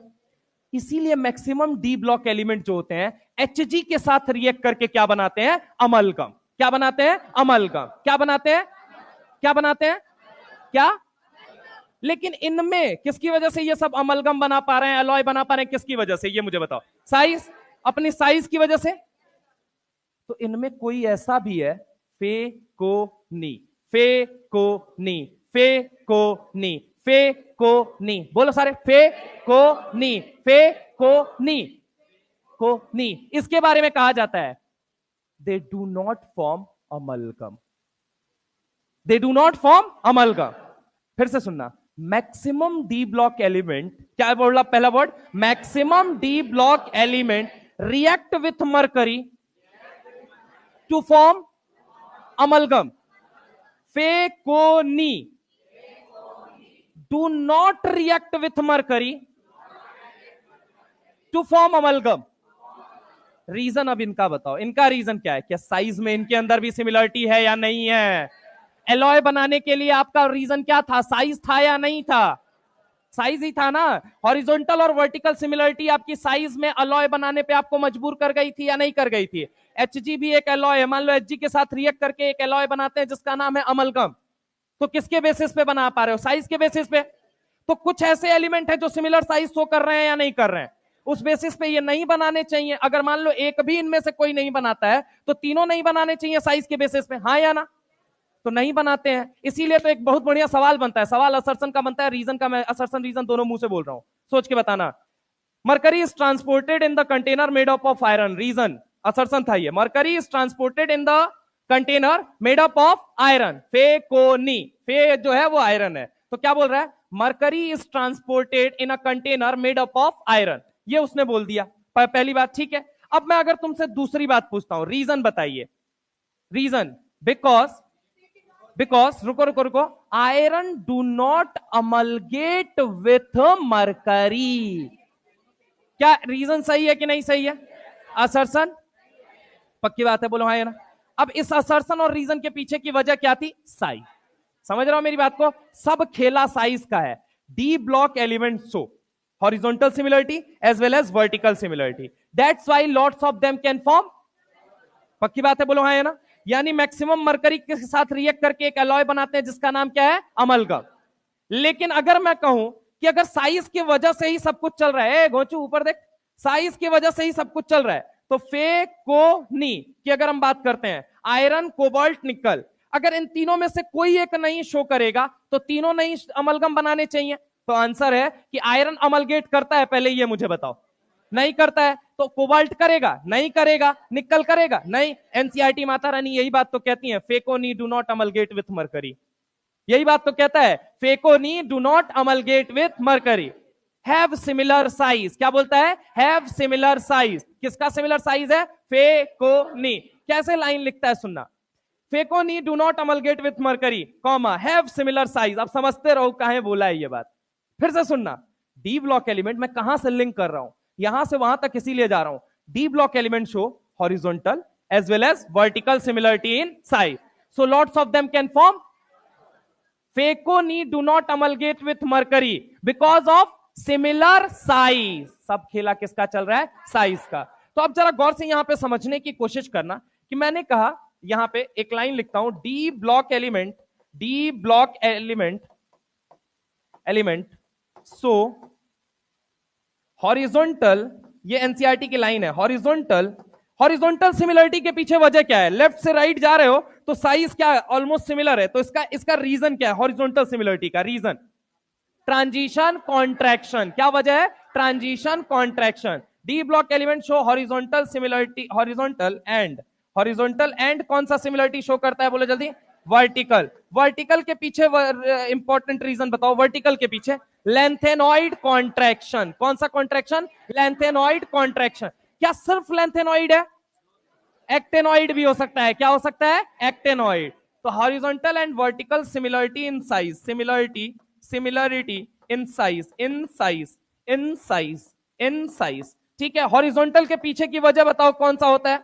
हॉरिजॉन्टल के पीछे वजह ट्रांजिशन कॉन्ट्रैक्शन। क्या होता है? बोलो जल्दी। वर्टिकल सिमिलरिटी के पीछे लेंथेनॉइड कॉन्ट्रैक्शन। क्या होता है? बोलो जल्दी। Lanthanoid contraction. पक्की बात है, बोलो हाँ या ना। ट्रांजिशन कॉन्ट्रैक्शन के पीछे की वजह बोलो। अच्छा, लेंथेनॉइड के पीछे की 4f इलेक्ट्रॉन, बोलो हाँ या ना। तो similarity in size, so lots of them can form alloy, so lots of them can form alloy. Alloy क्या होते हैं? होमोजीनियस मिक्सचर ऑफ टू और मोर देन टू मैटर, ठीक है। पहली बात तो ये हो गई। दूसरी बात ये सुनो, ये हॉरिजॉन्टल हो गया, वर्टिकल सिमिलरिटी हो गया। क्या एक बात मुझे बताओ, फेकोनी का साइज ऑलमोस्ट सिमिलर है या नहीं है? इनके अंदर खूबी क्या है? Have similar size. क्या खूबी है? बोल बेटा। Have similar size. इसी वजह से क्या अगर हम बात करें, ये मरकरी के साथ रिएक्ट करके अमलगम बनाएंगे? ये मुझे बताओ।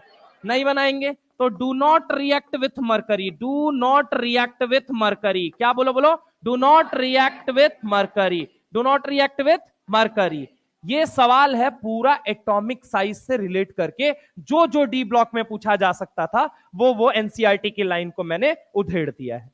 ठीक है, थोड़ी बहुत अगर बातें बच भी जाएंगी तो वो डी ब्लॉक अपने पास ऑप्शन रहेगा, लेकिन अभी से अगर मैं कवर करता हुआ चलूंगा तो वो सारी बातें बिल्कुल नहीं छूटेंगी। हो सकता है माइट पॉसिबल मैं अगली बार फिर से देखूं और फिर मुझे कुछ नया पॉइंट नजर आ जाए, तो मैं डी ब्लॉक में मेरे पास ऑप्शन रहता है। ठीक है, इसलिए इसको एकदम मत सोचना कि सर ये 11th में नहीं लिखा है। बेटा ये 11th में नहीं लिखा है, लेकिन तू इन लाइनों के ऊपर जाके देख कितनी बार सवाल पूछा गया है। तो सर ये लाइन कहां लिखी गई है? क्लास 12 डीएनएफ ब्लॉक में जा भाई, वहां पे तुझे दिखेगा ये सारी लाइनें वहां पे लिखी गई हैं।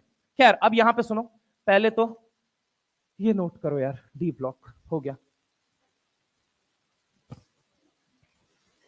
डी ब्लॉक में कितना रेडियस देखोगे, बोलो जल्दी।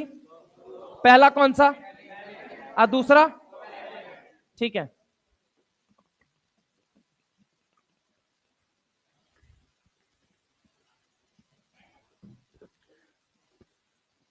यार पीरियोडिक टेबल का फॉर्मूला बोल के एक बार सबको जगा दो फटाफट, एकदम एनर्जी। कहां से शुरू? एनएस। एंड कहां पे? बीच में? बीच में? पक्की बात है, बोलो हाँ या ना। ठीक है, 3D में क्या एग्जिस्ट नहीं करता? 4D में? 5D में? 6D में? पक्की बात है। अच्छा, इसके बाद से 4F में क्या एग्जिस्ट नहीं करता? F0, F2A, F8। 5F में F1, F5, F8। ठीक है, चेंज, चेंज को वैसे एंथैल्पी कहा जाता है। एंथैल्पी और एनर्जी में अंतर होता है। ओवरऑल एनर्जी में चेंज को एंथैल्पी कहा जाता है।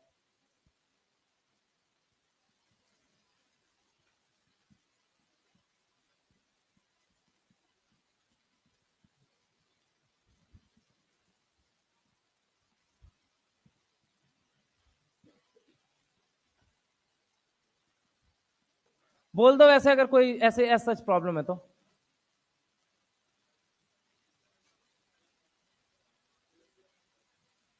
किसका? हाँ हाँ हाँ हाँ, क्या चीज?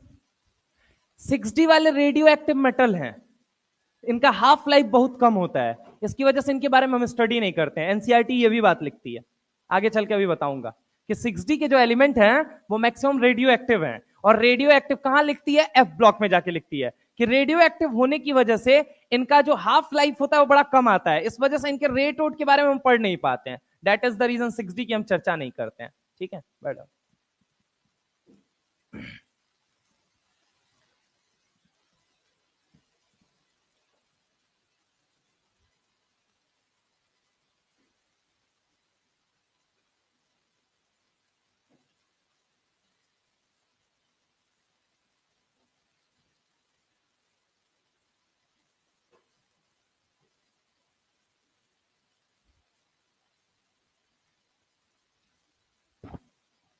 पेपर में इनऑर्गेनिक में कितना सही हुआ? कितना सवाल था इनऑर्गेनिक से? हाँ, कितना आया था? 28। 28 में 28 किसके किसके सही हुए? वाह मेरे बूढ़े शेरों। 28 में 27, बहुत बढ़िया धुरंधर। 28 में 26, बढ़िया है यार तुम्हारा भी। 28 में 25, ठीक है। 28 में 24, ठीक है। 28 में 22, 28 में 20, 28 में 10, 28 में 10, 28 में 9, 28 में 15, 28 में 14, 28 में 1, 2, नहीं भी चेक कर लू, 3, 4, उधर देखते रहना बे, 5, 6, 7, 8, 9, 10, 11, 12, 13, 14, 15, मतलब सब 50% पार है। देखो गधों, तुम भी गधा होते हुए 50% पार करके मेहनत करो, तुम क्या ना पार कर जाओ। इतना तुम्हारे पास सेंसेस है, 5 गो सेंस का अगर इस्तेमाल तुम कर लो ना, मैं तुमको बता रहा हूं तुम महान आदमी बन जाओ। 5 सेंस पता है क्या? उंगली पे ऐसे रोज सुबह उठा करो, हर उंगली पे 5 गो फॉर्मूला लिख दिया करो, पूरा दिन उसी को देखा करो, यूज करो। भगवान ने हाथ दिया है, क्या करोगे उसको? खाओगे थोड़ी, नाखून खाने भर के लिए है? हाथ तो छोड़ दो भाई, इस पे लिखा करो 5 गो फॉर्मूला, 5 गो इधर 5 गो इधर, बस कुछ नहीं, चलते चलते बस देखते रहो, देखते देखते याद हो जाएगा एक दिन तुमको। सब इस्तेमाल करो, जो साम दाम दंड भेद जो कर सकते हो सब करो। किसी को झापड़ मार के रुक, कुछ नहीं, चिपका रहा था दोस्त, ये चिपका रहा था, समझ रहे हो? बस याद रखना तुमसे ताकतवर ना हो वरना तुमको मार देगा वो फिर। चलो ये नोट हुआ। IND इंटर न्यूक्लियर डिस्टेंस, हाँ क्या लग रहा है वो तुमको? अच्छा INO लग रहा है? अरे यार इतनी सुंदर राइटिंग में लिखता हूं मैं, ऊपर से तुम ऐसी बात करोगे यार। इंटर न्यूक्लियर डिस्टेंस में लिख दे रहा हूं यार।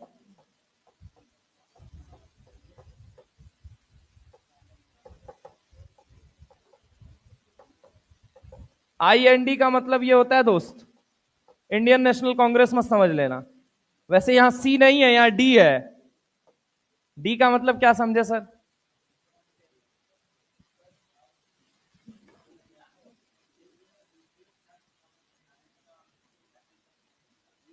कहां पे?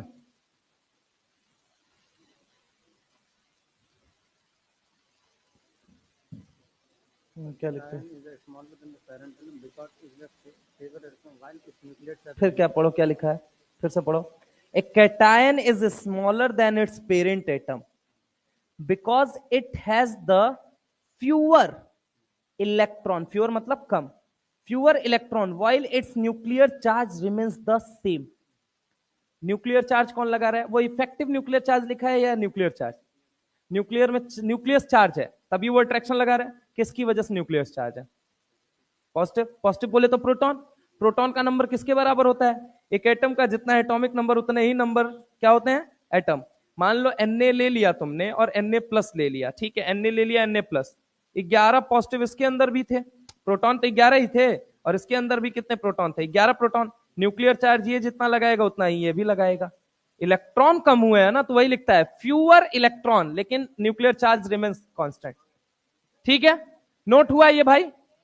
चलो आगे आ जाओ, नेक्स्ट टॉपिक ये वाला आ जाओ, टॉप से बॉटम, लेफ्ट टू राइट में जेड इफेक्टिव, ऊपर से नीचे टॉप बॉटम। आर कोवेलेंट, अरे अच्छा कोवेलेंट कहां गया? कोवेलेंट, कोवेलेंट, एक मिनट, इधर है शायद कोवेलेंट, कोवेलेंट ये रहा, आर कोवेलेंट, ये लिख लेना, आर कोवेलेंट है, एनसीईआरटी ग्राफ में दिया गया है ये आर कोवेलेंट। जेड इफेक्टिव का फॉर्मूला बोलना, Z effective is equal to Z minus sigma. अच्छा, लेफ्ट से राइट जाते हो, जेड इफेक्टिव बढ़ता है घटता है? टॉप टू बॉटम बढ़ता है या घटता? सेकेंड से थर्ड पीरियड में बढ़ता है, फिर रिमेन्स कांस्टेंट। मेटल के अंदर कौन सा रेडियस देखते हो? नॉन मेटल के अंदर? अच्छा, इनर्ट गैस के अंदर? बंदर मेटेलिक और कोवेलेंट में कौन बड़ा? देन अच्छा, अपने पीरियड में सबसे बड़ा अल्कली मेटल होता है या कोई और होता है? अल्कली मेटल होता है। कहां लिखा है? एग्जाम्पलर में, ठीक है। इस बार सवाल भी आया था टेस्ट में, अगर तुमने ध्यान से देखा हो तो, वो 2 सवाल तुमसे अगर बन जाए तुमको इजी लगेगा, लेकिन वो 2 सवाल एनसीईआरटी की 2 बातों का एग्जाम्पल था, एक टाइप्स ऑफ रेडियस पे, और एक सवाल था 67 था आई थिंक, और एक कौन सा था, एक ऐसे ही दूसरा भी था, 4-5 सवाल छोड़ के जस्ट इस साइड कॉर्नर में था।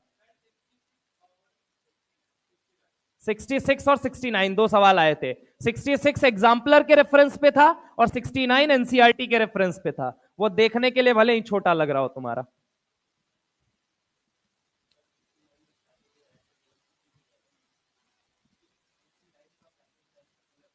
क्यों?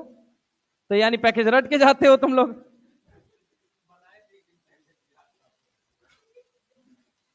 चलो ठीक है, इधर आओ, हमारी बात नहीं याद थी, यूं याद कर लिए होते ज्यादा बेहतर रहता।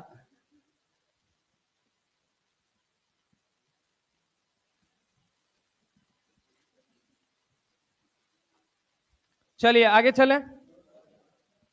अच्छा सुनो, सैटरडे को मैं उन बच्चों की क्लास ले लूंगा जिनकी एक मतलब पीरियोडिसिटी से पीछे जिसका भी छूटा हुआ है, कन्फ्यूग्रेशन वगैरह वगैरह वगैरह वगैरह, फलाना ढिमकाना नहीं आता है, सैटरडे को उनकी क्लास लगेगी, ये निश्चिंत रहिए।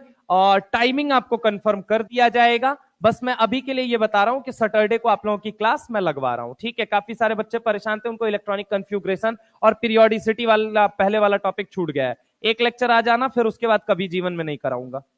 मतलब उसमें सबको आना कंपलसरी नहीं है, जिसका छूटा हुआ है वही आना, क्योंकि एक बार कराऊंगा फिर इसके बाद अब नहीं कराऊंगा।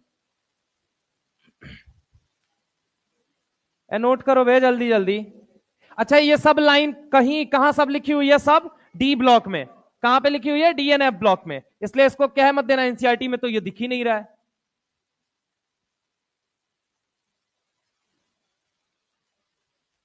चले, जल्दी जल्दी लिखो यार।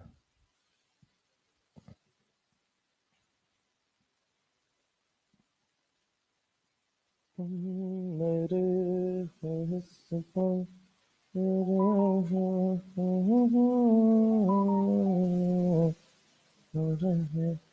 कुछ ऐसा हो तुम ना रहो, कुछ ऐसा हो हम ना रहे।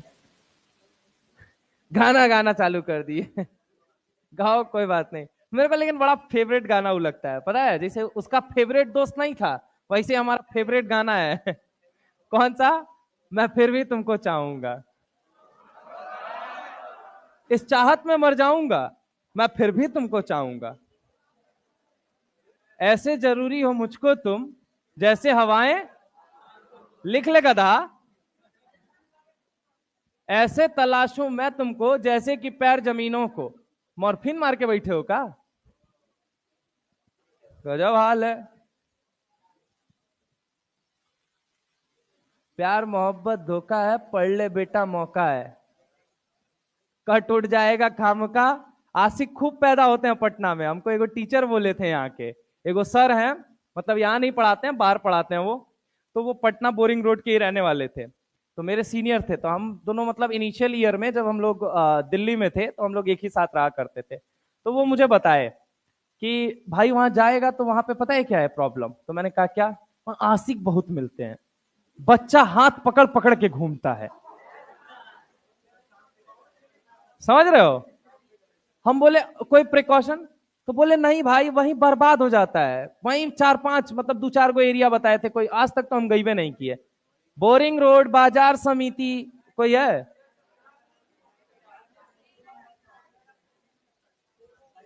एसएससी वाले उधर ही सबसे ज्यादा करते हैं अंकल। कोटा में तो अब तो ड्रग एडिक्शन सब बहुत कॉमन है, बहुत कॉमन है। 2014 में घुस गया था कोटा में, हर जगह। मतलब अब वो तुम नहीं रोक सकते यार, वो किसी संस्था का दोष नहीं है। संस्था क्या करेगी? तो नशा करने से रोक लेगी? तुम ही लोग सुबह सुबह फूक के आ जाते हो, हम बोल पाते हैं कुछ? फिर सोए रहते हो पूरी क्लास में।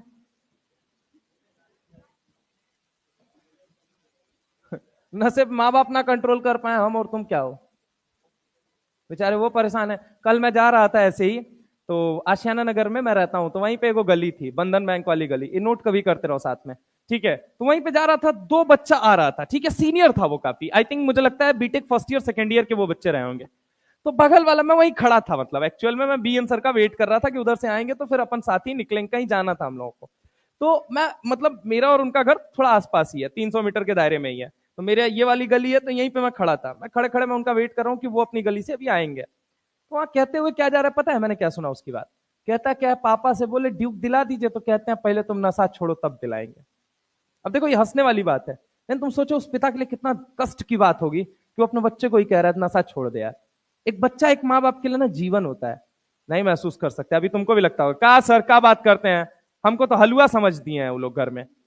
समझते हैं, अभी समझेंगे तुमको, लेकिन जिस दिन एक खरोच भी लगेगी ना, उस दिन सबसे ज्यादा दुख होगा उनको। अभी तो वही चाहते हैं कि बन उन जाए ताकि इसका रेटवा फिक्स हो जाए, समझो, मुद्दा कुछ और है। अभी देखो यूपी बिहार के पेरेंट्स की मेंटेलिटी ना कभी नहीं होती है कि हमको दे देगा ही, मत दे तू भाड़ में जा लेके, बियावा तुम्हारा हो जाए और मिल जाए सही रेट। यूपी बिहार में ये चलता है ज्यादातर, ये मेंटेलिटी है, गहरी मेंटेलिटी यही है।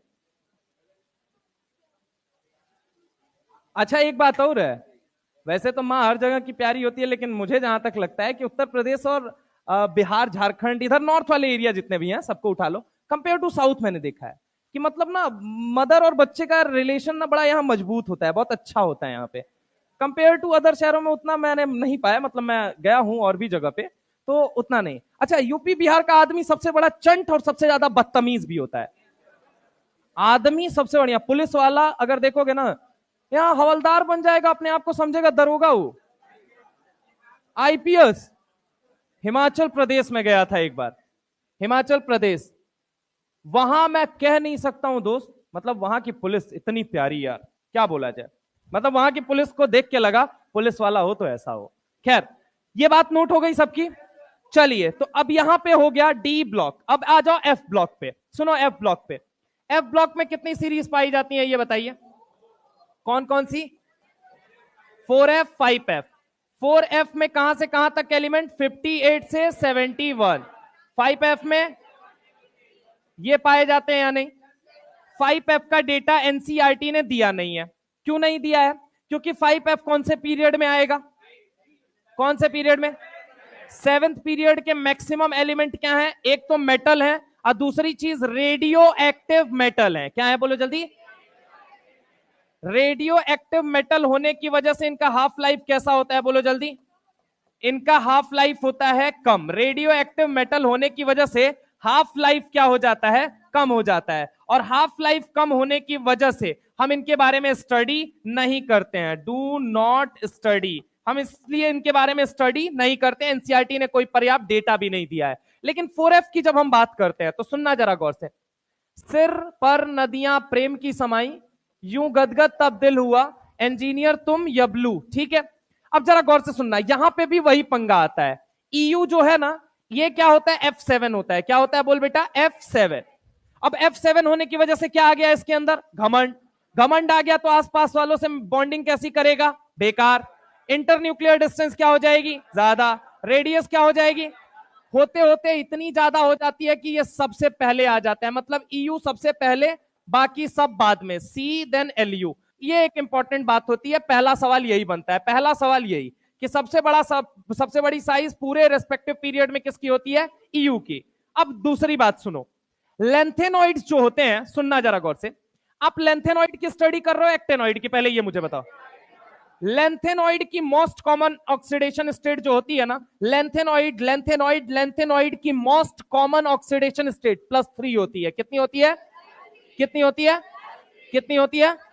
मोस्ट कॉमन ऑक्सीडेशन स्टेट क्या होती है बोलो जल्दी? +3। और इस पे दूसरा सवाल बनाता है, दो ही सवाल एफ ब्लॉक में पूछता है, या तो वो तुमसे ये वाला लेंथेनॉइड वाला बात पूछेगा या फिर वो तुमसे ये वाला। इसके आने के चांसेस कम है, इसके आने के चांसेस ज्यादा है। हर साल पेपर में आ रहा है, बीते 4 वर्षों में किसी ना किसी फॉर्म में ये सवाल दिखेगा। सुनना जरा गौर से, lanthanoid show most common oxidation state of, show most common oxidation state of, बताओ बोलो जल्दी, किसका शो करेंगे बोलो जल्दी? +3 का शो करेंगे। किसका शो करेंगे? +3।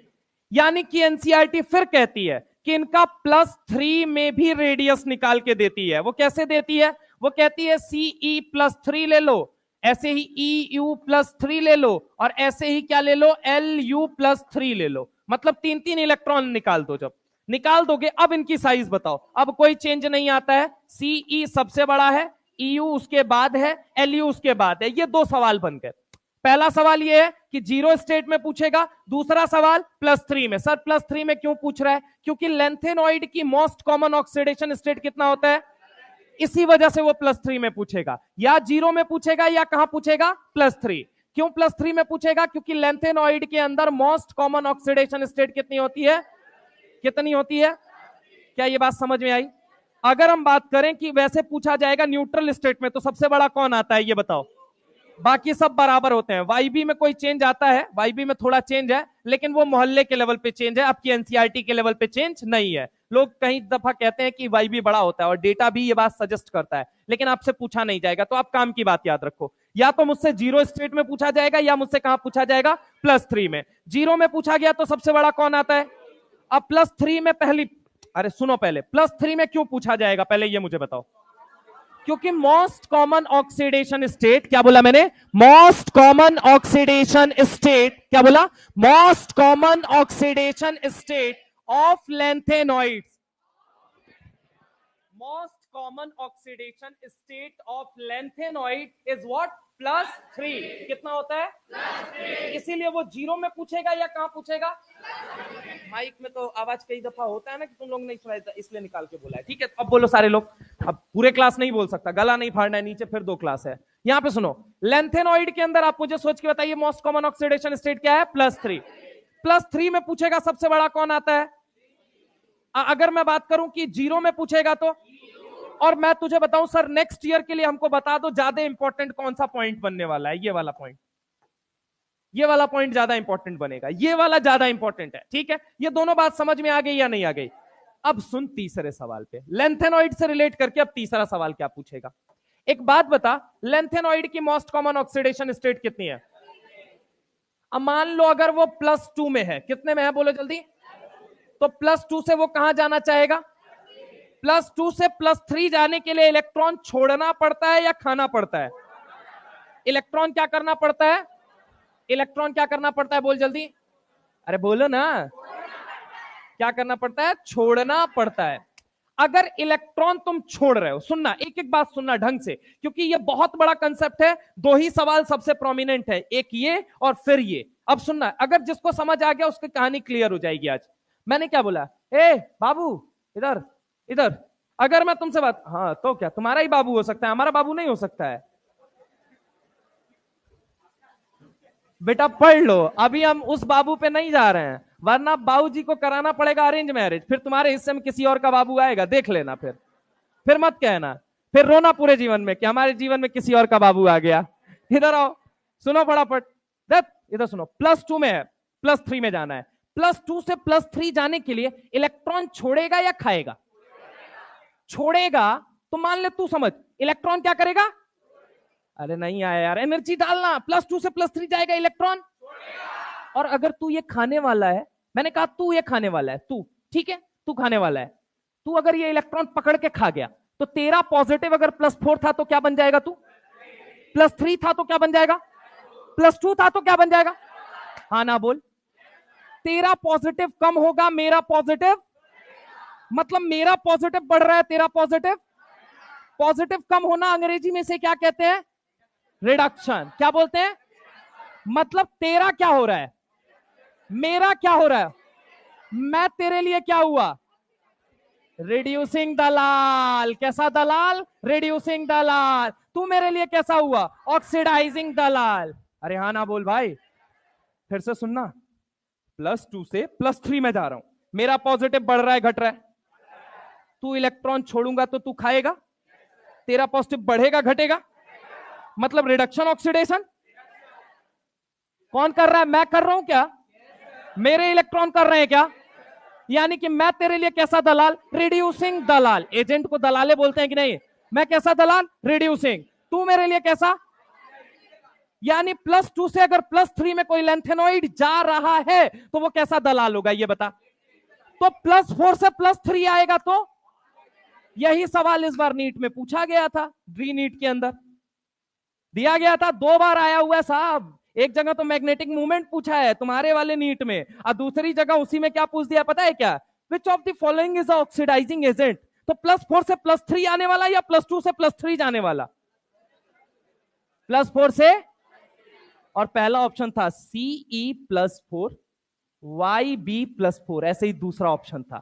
ठीक है, और एक जगह +2 में दिया गया, एक जगह +3 में दिया गया, एक जगह +2 और +4 में दिया गया। तो एक बात, सवाल क्या पूछा गया था? विच अमॉन्ग द फॉलोइंग लेंथेनॉइड के बारे में था, तो मैं सवाल थोड़ा सा अपने मन से बोल रहा हूं। Which among the following lanthanoid is oxidising in nature. तो +2 से +3 वाला होगा या +4 से +3 वाला होगा? तो जो +4 में था उसको आंसर मार्क कर देना था। यही सवाल रीनीट में था।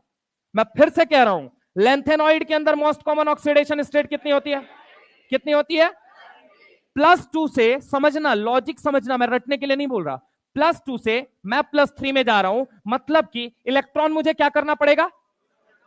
कोई तो इस इलेक्ट्रॉन को खाएगा। मान ले वो खाने वाला तू है, मान ले ये इलेक्ट्रॉन खाने वाला तू है। तो एक बात था, +2 से +3 गया तो इलेक्ट्रॉन मैंने क्या किया? तूने क्या किया?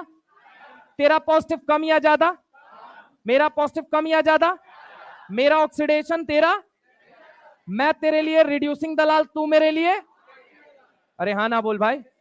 यानी कि अगर मैं कहूं इलेक्ट्रॉन छोड़ना पड़ेगा तो कोई तो इलेक्ट्रॉन खाएगा, कोई तो इलेक्ट्रॉन खाएगा। मैं पूरी बात लिख रहा हूं, ए बोलो सारे के सारे, तुम्हारे लिए लिख रहा हूं, मेरे को पता है तुम्हारे लिए लिख रहा हूं। नालायको तुम ऑक्सीडाइजिंग रिडक्शन ऑक्सीडेशन रिडक्शन इसका सवाल तुम हमेशा गलत करते हो, पता है क्यों?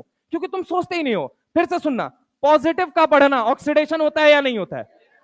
तो पॉजिटिव का घटना और नेगेटिव का बढ़ना, फिर से सुनना, पॉजिटिव का बढ़ना, पॉजिटिव का बढ़ना, पॉजिटिव का घटना, नेगेटिव में जाना, ये क्या है? रिडक्शन ही तो है। अरे भाई पॉजिटिव का बढ़ना, +6 था, +6 से अगर कोई +5 आया, ये क्या है?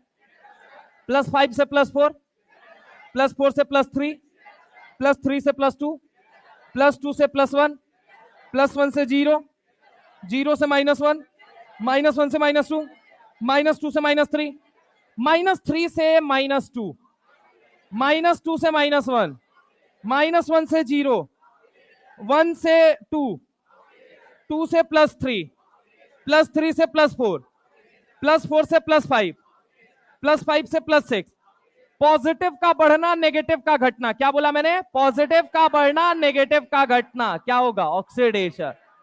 नेगेटिव का, पॉजिटिव का घटना, नेगेटिव का बढ़ना, क्या होगा? पक्की बात है। रिडक्शन में इलेक्ट्रॉन खाते हो छोड़ते हो, ऑक्सीडेशन में इलेक्ट्रॉन खाते हो छोड़ते हो। खाने और छोड़ने का कंसेप्ट बस याद रखना, बाकी मैं तुमको हर बार करा दिया करूंगा और लास्ट तक जाते जाते तुम्हारे दिमाग में सेट हो जाएगा। बस खाने और छोड़ने का कंसेप्ट बताओ। अगर मैंने इलेक्ट्रॉन खाया, अगर मैंने इलेक्ट्रॉन खाया, मेरा रिडक्शन होगा ऑक्सीडेशन। एक सिंपल लॉजिक सोचो, एक पॉइंट पे आते हैं। सर और कोई क्लिकिंग पॉइंट बताओ जहां पे हम आके स्टक हो जाए और हमारा सवाल बन जाए। बेटा सुनना जरा गौर से, इलेक्ट्रॉन कैसा चार्ज है? जब तू नेगेटिव खाएगा तेरा पॉजिटिव न्यूट्रलाइज होता जाएगा। पहले +5 था, एक इलेक्ट्रॉन खा लिया तो एक पॉजिटिव न्यूट्रलाइज। तो समझने की कोशिश कर, जब जब तू इलेक्ट्रॉन खाएगा या तो तेरा नेगेटिव बढ़ेगा या तो पॉजिटिव घटेगा। यही दो चीज हो सकती है या नहीं हो सकती है? तो पॉजिटिव घटे तो भी क्या हुआ है आपका, और नेगेटिव बढ़े तो भी क्या हुआ है आपका। और इलेक्ट्रॉन खाओगे तो ही नेगेटिव बढ़ेगा, हाँ या ना?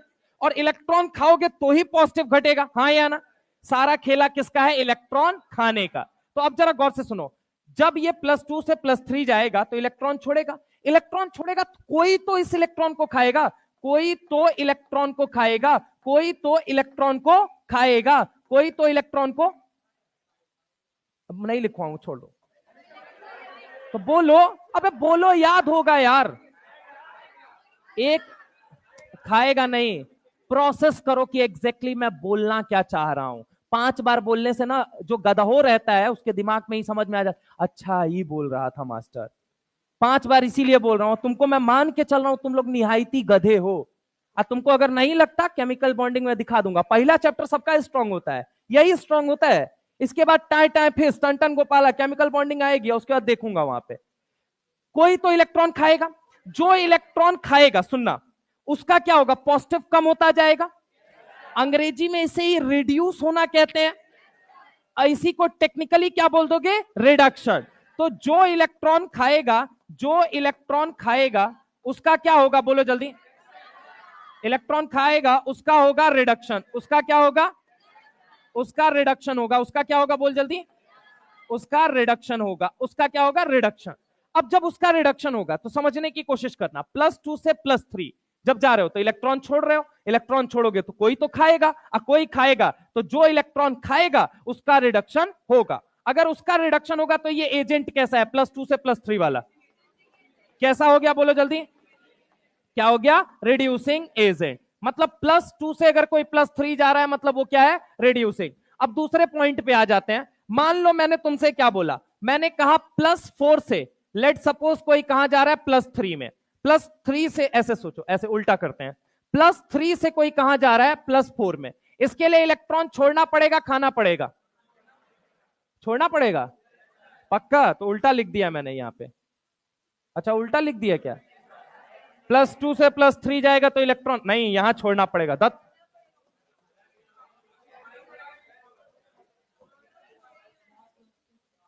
यहां उल्टा आना है ना, हम अपन कहां आगे जा रहे हैं? +4 से +3 आना है, एरो ये देख लेना, ठीक है।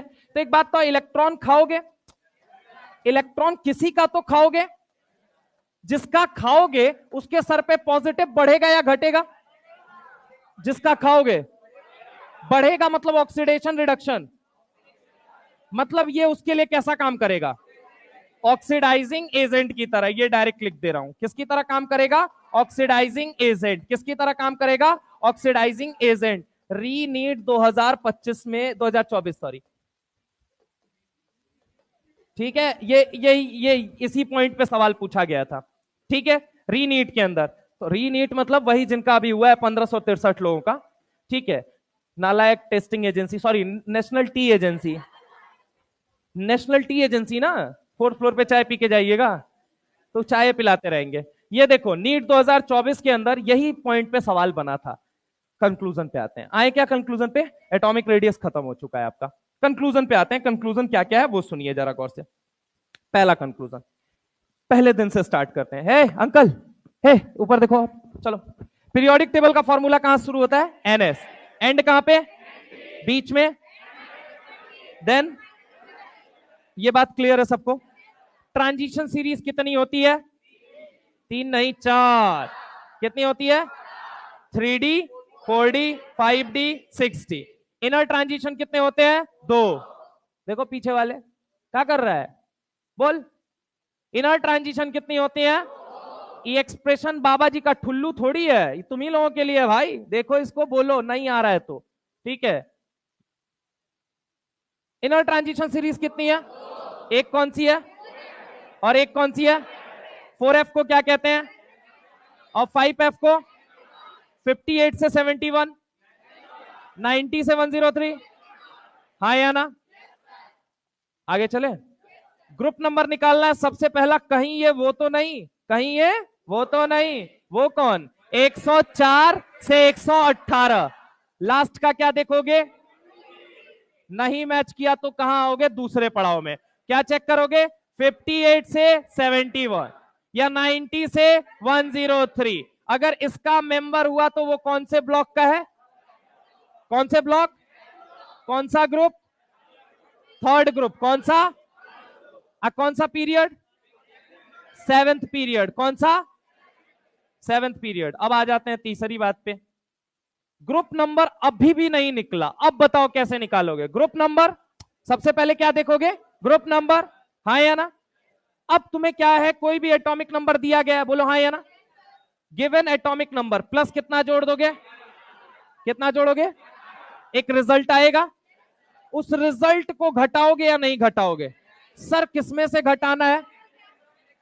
अगर मान लो एटॉमिक नंबर 24 था, एटॉमिक नंबर 24 था, तो उस रिजल्ट को किसमें से घटाओगे? 36 में से। मतलब atomic number of next inert gas with respect to given atomic number. समझ रहे हो? 24 के रेस्पेक्ट में नेक्स्ट इनर्ट गैस कौन बन रही है? 36। तो रिजल्ट को किसमें से घटाओगे? ग्रुप नंबर आ गया। चलो ग्रुप, ब्लॉक, पीरियड आइडेंटिफिकेशन तुमने कर लिया। पहला और दूसरा ग्रुप कौन से ब्लॉक में पाया जाता है? 13 से लेके 18 तक, 3 से लेके 12 तक। ये बात सबको क्लियर है? एफ ब्लॉक केवल एक ग्रुप में समेटा हुआ है, 3rd ग्रुप। पक्की बात है? अब हम आ गए थे पीरियोडिसिटी में। कितने टॉपिक पढ़ने थे? 5। पहला कौन सा था? Z effective. जेड इफेक्टिव के अंदर हमने क्या कहा? न्यूक्लियस का आउटर शेल के इलेक्ट्रॉन पे नेट अट्रैक्शन कितना लग रहा है, वही जेड इफेक्टिव है, हाँ या ना? अच्छा, तो क्या एक बात तो अंदर वाले, एक एक चीज समझना, तुमको मैं 5 मिनट के अंदर पूरा पीरियोडिसिटी रिलेट करूंगा। अब तुम समझ गए तो वही कंक्लूजन होगा तुम्हारा, और जो समझ गया उसका पीरियोडिक टेबल साफ पूरी तरीके से, एकदम पूरी, कोई कोई दिक्कत ही नहीं। सबसे पहले तुम कहां घुस रहे हो समझना। तुम एटम के अंदर गए, तुमने 2 शेल देखा, अंदर वाला, बाहर वाला। अभी बताऊंगा क्या है। तुमने ये कहा सर अंदर वाले शेल के इलेक्ट्रॉन पे भी अट्रैक्शन लग रहा है, बाहर वाले पे भी। लेकिन एट द सेम टाइम तुमने क्या देखा? अंदर वाला बाहर वाले को क्या कर रहा है? चल छैया छैया छैया। अरे हाँ ना बोलो भैया, जिसको प्यार से आपने क्या बोला? Repulsion. Z effective is equal to formula क्या बना? Z minus sigma. ठीक है, अब आ जाता है रेडियस की बात। तो रेडियस में आपने क्या बोला? रेडियस में आपने आके क्या बोला कि इलेक्ट्रॉन के पास कौन सा नेचर है? इलेक्ट्रॉन कुल मिला जुला के दोगला है, हाँ या ना? ड्यूल नेचर ऑफ इलेक्ट्रॉन, यही बोला गया। एक ने कहा कि ये वेव शो करता है, तो एक कह रहा है पार्टिकल। तो कुल मिला जुला के आप आइसोलेटेड एटम के अंदर रेडियस नहीं निकाल सकते थे, हाँ या ना? तो आप किस स्टेट में गए? कौन से स्टेट में गए? तो मेटल्स के अंदर कौन सा रेडियस आया? नॉन मेटल के अंदर और इनर्ट गैसेस के अंदर? तीनों में सबसे बड़ा कब? जब टाइप्स ऑफ रेडियस के बेसिस पे कंपैरिजन देगा। सबसे बड़ा कौन है? देन कौन है? देन कौन है? अब सुनो, अंदर वाला शेल का इलेक्ट्रॉन, बाहर वाले शेल का इलेक्ट्रॉन। अब समझते जाना। अब अगला पीरियोडिसिटी का प्रॉपर्टी क्या आएगा? अब आएगा आयनाइजेशन एनर्जी। सर ये क्या होता है? आउटर मोस्ट शेल के इलेक्ट्रॉन को बाहर निकालोगे तो न्यूक्लियस इससे बेहद बेइंतहा बेशुमार मोहब्बत करके इसको अपने चंगुल में बांधे हुए है या नहीं बांधे हुए? तो जब इस इलेक्ट्रॉन को बाहर निकालोगे तो कुछ एनर्जी देनी पड़ेगी, मिनिमम अमाउंट ऑफ एनर्जी जो इस इलेक्ट्रॉन को बाहर निकालने के लिए आप दे रहे हैं, यही आयनाइजेशन बनेगी। अब अगली प्रॉपर्टी सुनो, यही आउटर शेल रहेगा, यही इलेक्ट्रॉन रहेगा, बाहर से एक इलेक्ट्रॉन ऐड करोगे, बाहर से एक इलेक्ट्रॉन ऐड करोगे, इलेक्ट्रॉन अफिनिटी बनेगी। ये किसकी प्रॉपर्टी थी? आयनाइजेशन। आइसोलेटेड एटम या बॉन्डेड की? अगर मैं तुमसे बात करूं इलेक्ट्रॉन अफिनिटी, आइसोलेटेड या बॉन्डेड की? अब जब ये आइसोलेटेड के बाद सारा प्रोसेस हो गया, आयनाइजेशन पढ़ लिया, इलेक्ट्रॉन अफिनिटी पढ़ लिया, तो अब इनके बॉन्डेड स्टेट में आओगे। अब देखोगे बॉन्डेड, जब ये बॉन्ड बनाएंगे तो बॉन्ड बनाने के लिए कितने इलेक्ट्रॉन की मिनिमम जरूरत? तो मान लो एक एटम ए है, एक एटम बी है, दोनों ने मिलकर बॉन्ड बनाया, तो शुरू में क्या हुआ कि भाई हम दोनों का इलेक्ट्रॉन एकदम बीच बीच में रहेगा, बोलो हाँ या ना? थोड़े समय बाद मान लो ए की औकात ज्यादा हुई तो वो इलेक्ट्रॉन को अपनी तरफ खींचने लगेगा, इलेक्ट्रोनेगेटिविटी। अगर तुम ढंग से देखो पीरियोडिक टेबल, अगर तुम ढंग से देखो तो है क्या? एक एटम के इनर शेल, आउटर शेल और उसके बीच की फिनोमेना की स्टडी करते करते पूरा चैप्टर बीत गया। और है कुछ नहीं, हवा मत बनाओ, क्लैरिटी रखो कि सब खेल किसका चल रहा है? Inner outer, inner outer, inner outer. Outer shell से इलेक्ट्रॉन निकालना पड़ा तो टॉपिक का नाम क्या बन जाएगा? Ionisation energy. अब उस इलेक्ट्रॉन को निकालने के लिए आपको मिनिमम अमाउंट ऑफ एनर्जी देनी पड़ेगी। एनर्जी के कई सारे फॉर्म्स होते हैं या नहीं होते हैं? Heat is a form of, current is a form of, light is a form of. अगर वही इलेक्ट्रॉन को बाहर निकालने के लिए तुमने करंट लगा दिया, नाम बन गया आयनाइजेशन पोटेंशियल। अरे हाँ ना बोलो भाई। अगर उसी इलेक्ट्रॉन को बाहर निकालने के लिए हीट का सहारा लिया, साब आयनाइजेशन एंथैल्पी। उसी इलेक्ट्रॉन को बाहर निकालने के लिए फोटोन का सहारा लिया, आयनाइजेशन एनर्जी। कोई नहीं बोलने जाता है तीन नाम क्यों दिए गए, और अगर तीनों नाम सेम है तो तीन अलग अलग नाम क्यों लिख रहे हो? तीनों बातें अगर सेम है तो अलग अलग नाम क्यों लिख रहे हो? अब बातें अगर सेम नहीं है तो टॉपिक को सेम क्यों कह रहे हो? अरे हाँ ना बोलो भाई। सवाल तो पहला ये उठना चाहिए, समझ रहे हो? तो कुछ भी है नहीं, हवा मत क्रिएट करो। खैर ये बात मैं और आपकी नसों में डाल दूंगा 2-4 दिनों के अंदर, 2-3 दिनों के अंदर, जैसे ये चैप्टर समाप्त होगा। हमारा नेक्स्ट टॉपिक जो रहने वाला है वो आयनाइजेशन एनर्जी रहने वाला है। लेकिन हम अभी तक क्या रिवाइज कर चुके थे? ग्रुप नंबर वाली बातें रिवाइज कर चुके थे। पीरियोडिसिटी थोड़ा सा रिवाइज कर लेते हैं। जेड इफेक्टिव में टोटल कितनी बातें याद रखना है?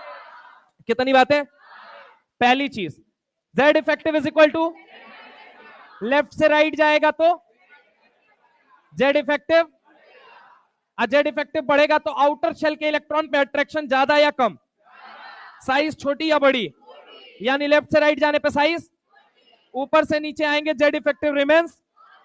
लेकिन एक बात मुझे सोच के बताना, नंबर ऑफ शेल तो साइज ओवरऑल, ठीक है।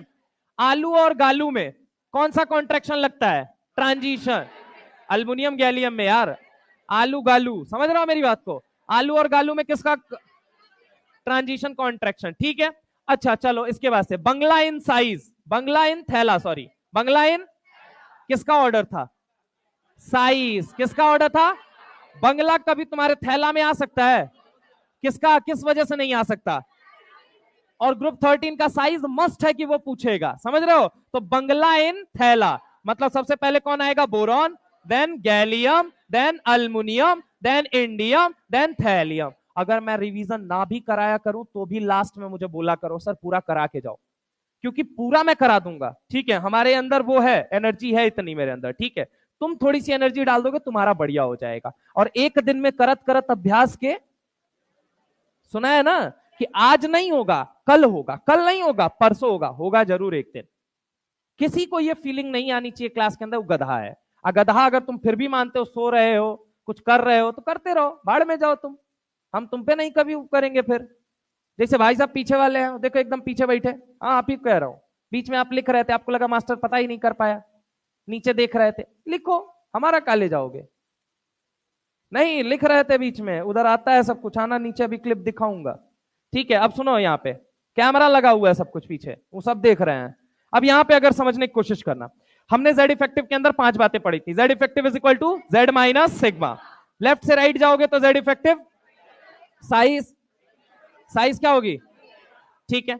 अच्छा, टॉप से बॉटम में भी कुछ बताया था क्या? Remains constant. सेकंड से थर्ड पीरियड बढ़ता है, बाकी रिमेंस। चौथी बात क्या बोला था? पेनिट्रेशन, शील्डिंग वाली। कौन सी बोली थी? शील्डिंग। SPDF, किसकी शील्डिंग सबसे भयानक? एनसीईआरटी में डी ब्लॉक में कुछ लाइन लिखी गई है, shielding of P electron is more than D electron. ये लाइन नहीं है, क्या लिखता है? Shielding of D electron is less than P electron. तो मैं कहता हूं, अगर मान लो तुमको लाइन लिखनी हो तो क्या तुम लिख सकते हो? Shielding of P electron is D electron. S के कंपैरिजन में क्या बोलोगे? अच्छा, इलेक्ट्रॉनिक कॉन्फ़िगरेशन की जब हम बात करते हैं तो एक टर्म याद करिए, FDS। क्या बोलो? बोलो FDS। जब F को जरूरत पड़ेगी तो किससे भीख मांगेगा? वो इलेक्ट्रॉन की। और D को जरूरत पड़ेगी तो किससे मांगेगा? F कभी किससे नहीं मांगता? S से। इसीलिए 6s2 या 7s2 पूरा कांस्टेंट रहता है, हाँ या ना? जो चेंज आता है वो D और F में आता है। तो याद रखना FDS। क्या याद रखोगे? FDS। अरे FD फिक्स होती है ना, मैं कह रहा हूं FDS फिक्स कर लो आज के बाद। FD बैंक में पापा से पूछना, खूब पैसा रखे हैं, डिपॉजिट करते होंगे, FD कहा जाता है, ठीक है, मतलब फिक्स डिपॉजिट बेसिकली। तो मैं कह रहा हूं FDS को फिक्स कर दो ना, वो FD फिक्स कर रहे हैं, तुम FDS को फिक्स कर दो। समझ रहे हो मेरी बात को? F किससे इलेक्ट्रॉन जरूरत पड़ने भीख मांगेगा? D से। D किससे मांगेगा? S से। हमेशा याद, मोहल्ले में आज जब जाओगे टेम्पू से मुंह बाहर निकालना, घूंघट से मुंह बाहर निकाल के क्या बोलते जाओगे? FDS फिक्स, FDS फिक्स, नारा लगाते हुए जाओगे। ठीक है, अब दूसरी बात पे हम आते हैं। हमने कहा क्या? 4 बातें हो गई थी जेड इफेक्टिव के अंदर, 5वीं बात बताओ कौन सी बताई थी? Z effective is directly proportional to, inversely proportional to, directly proportional to, inversely to, directly to, inversely to, directly to, inversely to. लेकिन ये किसके लिए वैलिड है? किसके किसके लिए? बहुकों को भी बोलने दो। आइसो इलेक्ट्रॉनिक के लिए। किसके लिए? किसके लिए? किसके लिए? किसके लिए? और दूसरा, different ion of same element. Different ion of, a नाखून, ए तुम्ही को, डिफरेंट आयन ऑफ। अब दोपहला कहां लगता है? पक्की बात है, 2 जगह के अलावा कहीं नहीं लगाओगे। एटॉमिक रेडियस में आ जाओ। कितनी बातें मैंने कही थी, आप लोगों को ध्यान रखना। टाइप्स ऑफ रेडियस का सवाल देगा तो सबसे बड़ा कौन होगा? देन कौन होगा? देन कौन होगा? अगर मान लो मैंने कहा एक इंडिविजुअल पीरियड में क्या अल्कली मेटल सबसे बड़ा हो सकता है? On the basis of common radius या टाइप्स ऑफ रेडियस? क्योंकि टाइप्स ऑफ रेडियस पे कौन बड़ा होता है? और अगर कॉमन रेडियस पे मेटेलिक। समझ रहे हो? ऐसा क्यों हुआ? क्योंकि लेफ्ट से राइट जाओगे तो जेड इफेक्टिव बढ़ेगा घटेगा? साइज। तो लिथियम बड़ा या नियॉन बड़ा? बोलो हाँ या ना? कॉमन रेडियस जब तुम देखोगे तब लेफ्ट से राइट वाला फैक्टर लगाते हो, लेकिन अगर टाइप्स ऑफ रेडियस देख रहे हो तो कौन सा फैक्टर लगाओगे? बंदर सबसे बड़ा। पहले बड़ा कौन होगा? बंदर। देन कौन होगा? देन कौन होगा? बस ये 2 बातें हो गई थी। आयनिक रेडियस के पॉइंट पे आ जाते हैं। सबसे बड़ा कौन होता है? सबसे बड़ा एनआईएन। देन कौन होगा? देन कौन होगा? पक्की बात है। ये 2 बातों पे सवाल बनता है। तीसरा पॉइंट क्या बनता है? Z effective is directly proportional to positive, inversely proportional to. लेकिन ये वाला फॉर्मूला सिर्फ कहां लगाना है? 2 जगह। पहला कहां लगाना है? और दूसरा आइसो इलेक्ट्रॉनिक स्पेसीज और different ion of same element. ठीक है, जेड इफेक्टिव की ये बात क्लियर हो गई, एटॉमिक रेडियस की बात क्लियर हो गई। अब हम आ जाते हैं किसके अंदर? अपने नेक्स्ट ब्लॉक साइज के अंदर। एस और पी में सबसे बड़ा, सॉरी एस ब्लॉक में क्या लेफ्ट से राइट जाओगे वही फैक्टर, ऊपर से नीचे आओगे वही फैक्टर होगा या नहीं होगा? अब दूसरी बात यहां पे सुनना मेरी बात को। एक बात तो, हाइड्रोजन और लिथियम के बीच में कौन सा गैप आता है ये मुझे बताओ, कोवेलेंट या मेटेलिक? हाइड्रोजन और लिथियम के बीच में एक क्या है कोवेलेंट और दूसरा क्या है, ठीक है, तो कोवेलेंट और मेटेलिक का गैप आएगा। लिथियम और सोडियम के बीच में कौन सा गैप आता है, सोडियम और पोटेशियम के बीच में। सिर्फ मेटेलिक मेटेलिक का कंपैरिजन देगा तो सोडियम और पोटेशियम आंसर जाएगा या नहीं जाएगा, लेकिन अगर उसने हाइड्रोजन और लिथियम दे रखा है तो आंसर क्या जाएगा, क्योंकि हाइड्रोजन के अंदर कौन सा रेडियस, कोवेलेंट, और लिथियम के अंदर कौन सा, तो इनका गैप क्या होता है, ज्यादा। अब जो लोग पिछली क्लास में नहीं आए थे मत आओ, तुम भाड़ में जाओ, हम नहीं बताने जाएंगे। अब उसके बाद से दूसरी बात पे आ जाते हैं, जिग जैक वाला वो याद है, सत्यनारायण भगवान की कथा, हाँ या ना। पी ब्लॉक में आ जाओ। पी ब्लॉक में एक बात मुझे बताओ, सबसे इंपॉर्टेंट सवाल कौन सा बनाएगा, वो 13, क्योंकि उसके अंदर एकमात्र ऐसा ग्रुप है जिसके अंदर दोनों कॉन्ट्रेक्शन एक साथ। कौन कौन सा बोलो जल्दी, लेंथेनॉइड, एक्टेनॉइड, पक्की बात है, बोलो हाँ या ना। आलू और गालू के बीच में कॉन्ट्रेक्शन, इंडियम और थैला के बीच में लेंथेनॉइड, हाँ लेंथेनॉइड, सिंपल सी बात है। अब इसके बाद आ जाओ, चलो ये तो हो गया। डी ब्लॉक में आ जाओ, तो मनबड़ होता है किसमें होता है, मेटेलिक में, ठीक है, हाँ या ना। फेकोनी की सिमिलर साइज होती है या नहीं होती है, मरकरी के साथ रिएक्ट करेंगे, इसीलिए कहा जाता है mercury is transported in the container made up of iron, because reason क्या है, iron do not amalgamate with mercury. अरे हाँ ना बोलो भाई, ये लाइन से याद रखोगे, फेकोनी हैव सिमिलर साइज, ये सवाल मैंने जानबूझ के यहां करवाया है, इसीलिए करवाया क्योंकि वो पॉइंट बच्चा भूल जाता है, तो इस पॉइंट से याद रखना तुम, ठीक है। फेकोनी की साइज क्या होती है, बराबर होती है, चलो सिमिलर साइज होती है, जिसकी वजह से मरकरी के साथ नहीं रिएक्ट करते। कोवेलेंट में क्या मन का मनबड़ होगा, होगा या नहीं होगा, नॉर्मल होगा सब कुछ। अच्छा, इसके बाद आ जाओ एफ ब्लॉक में, जीरो स्टेट में पूछेगा या कहां पूछेगा तुमसे, +3, +3 में सबसे बड़ा कौन, जीरो स्टेट में, पक्की बात है। Most common oxidation state of lanthanoid, अगर कोई +2 से +3 जा रहा है मतलब वो रिड्यूसिंग या ऑक्सीडाइजिंग, कोई +4 से +3 आ रहा है, बस इतनी बात होती है। नेक्स्ट जो हमारा टॉपिक रहेगा सर, वो नेक्स्ट टॉपिक कौन सा रहेगा, आयोनाइजेशन एनर्जी, क्या रहेगा बोलो जल्दी, आयोनाइजेशन एनर्जी।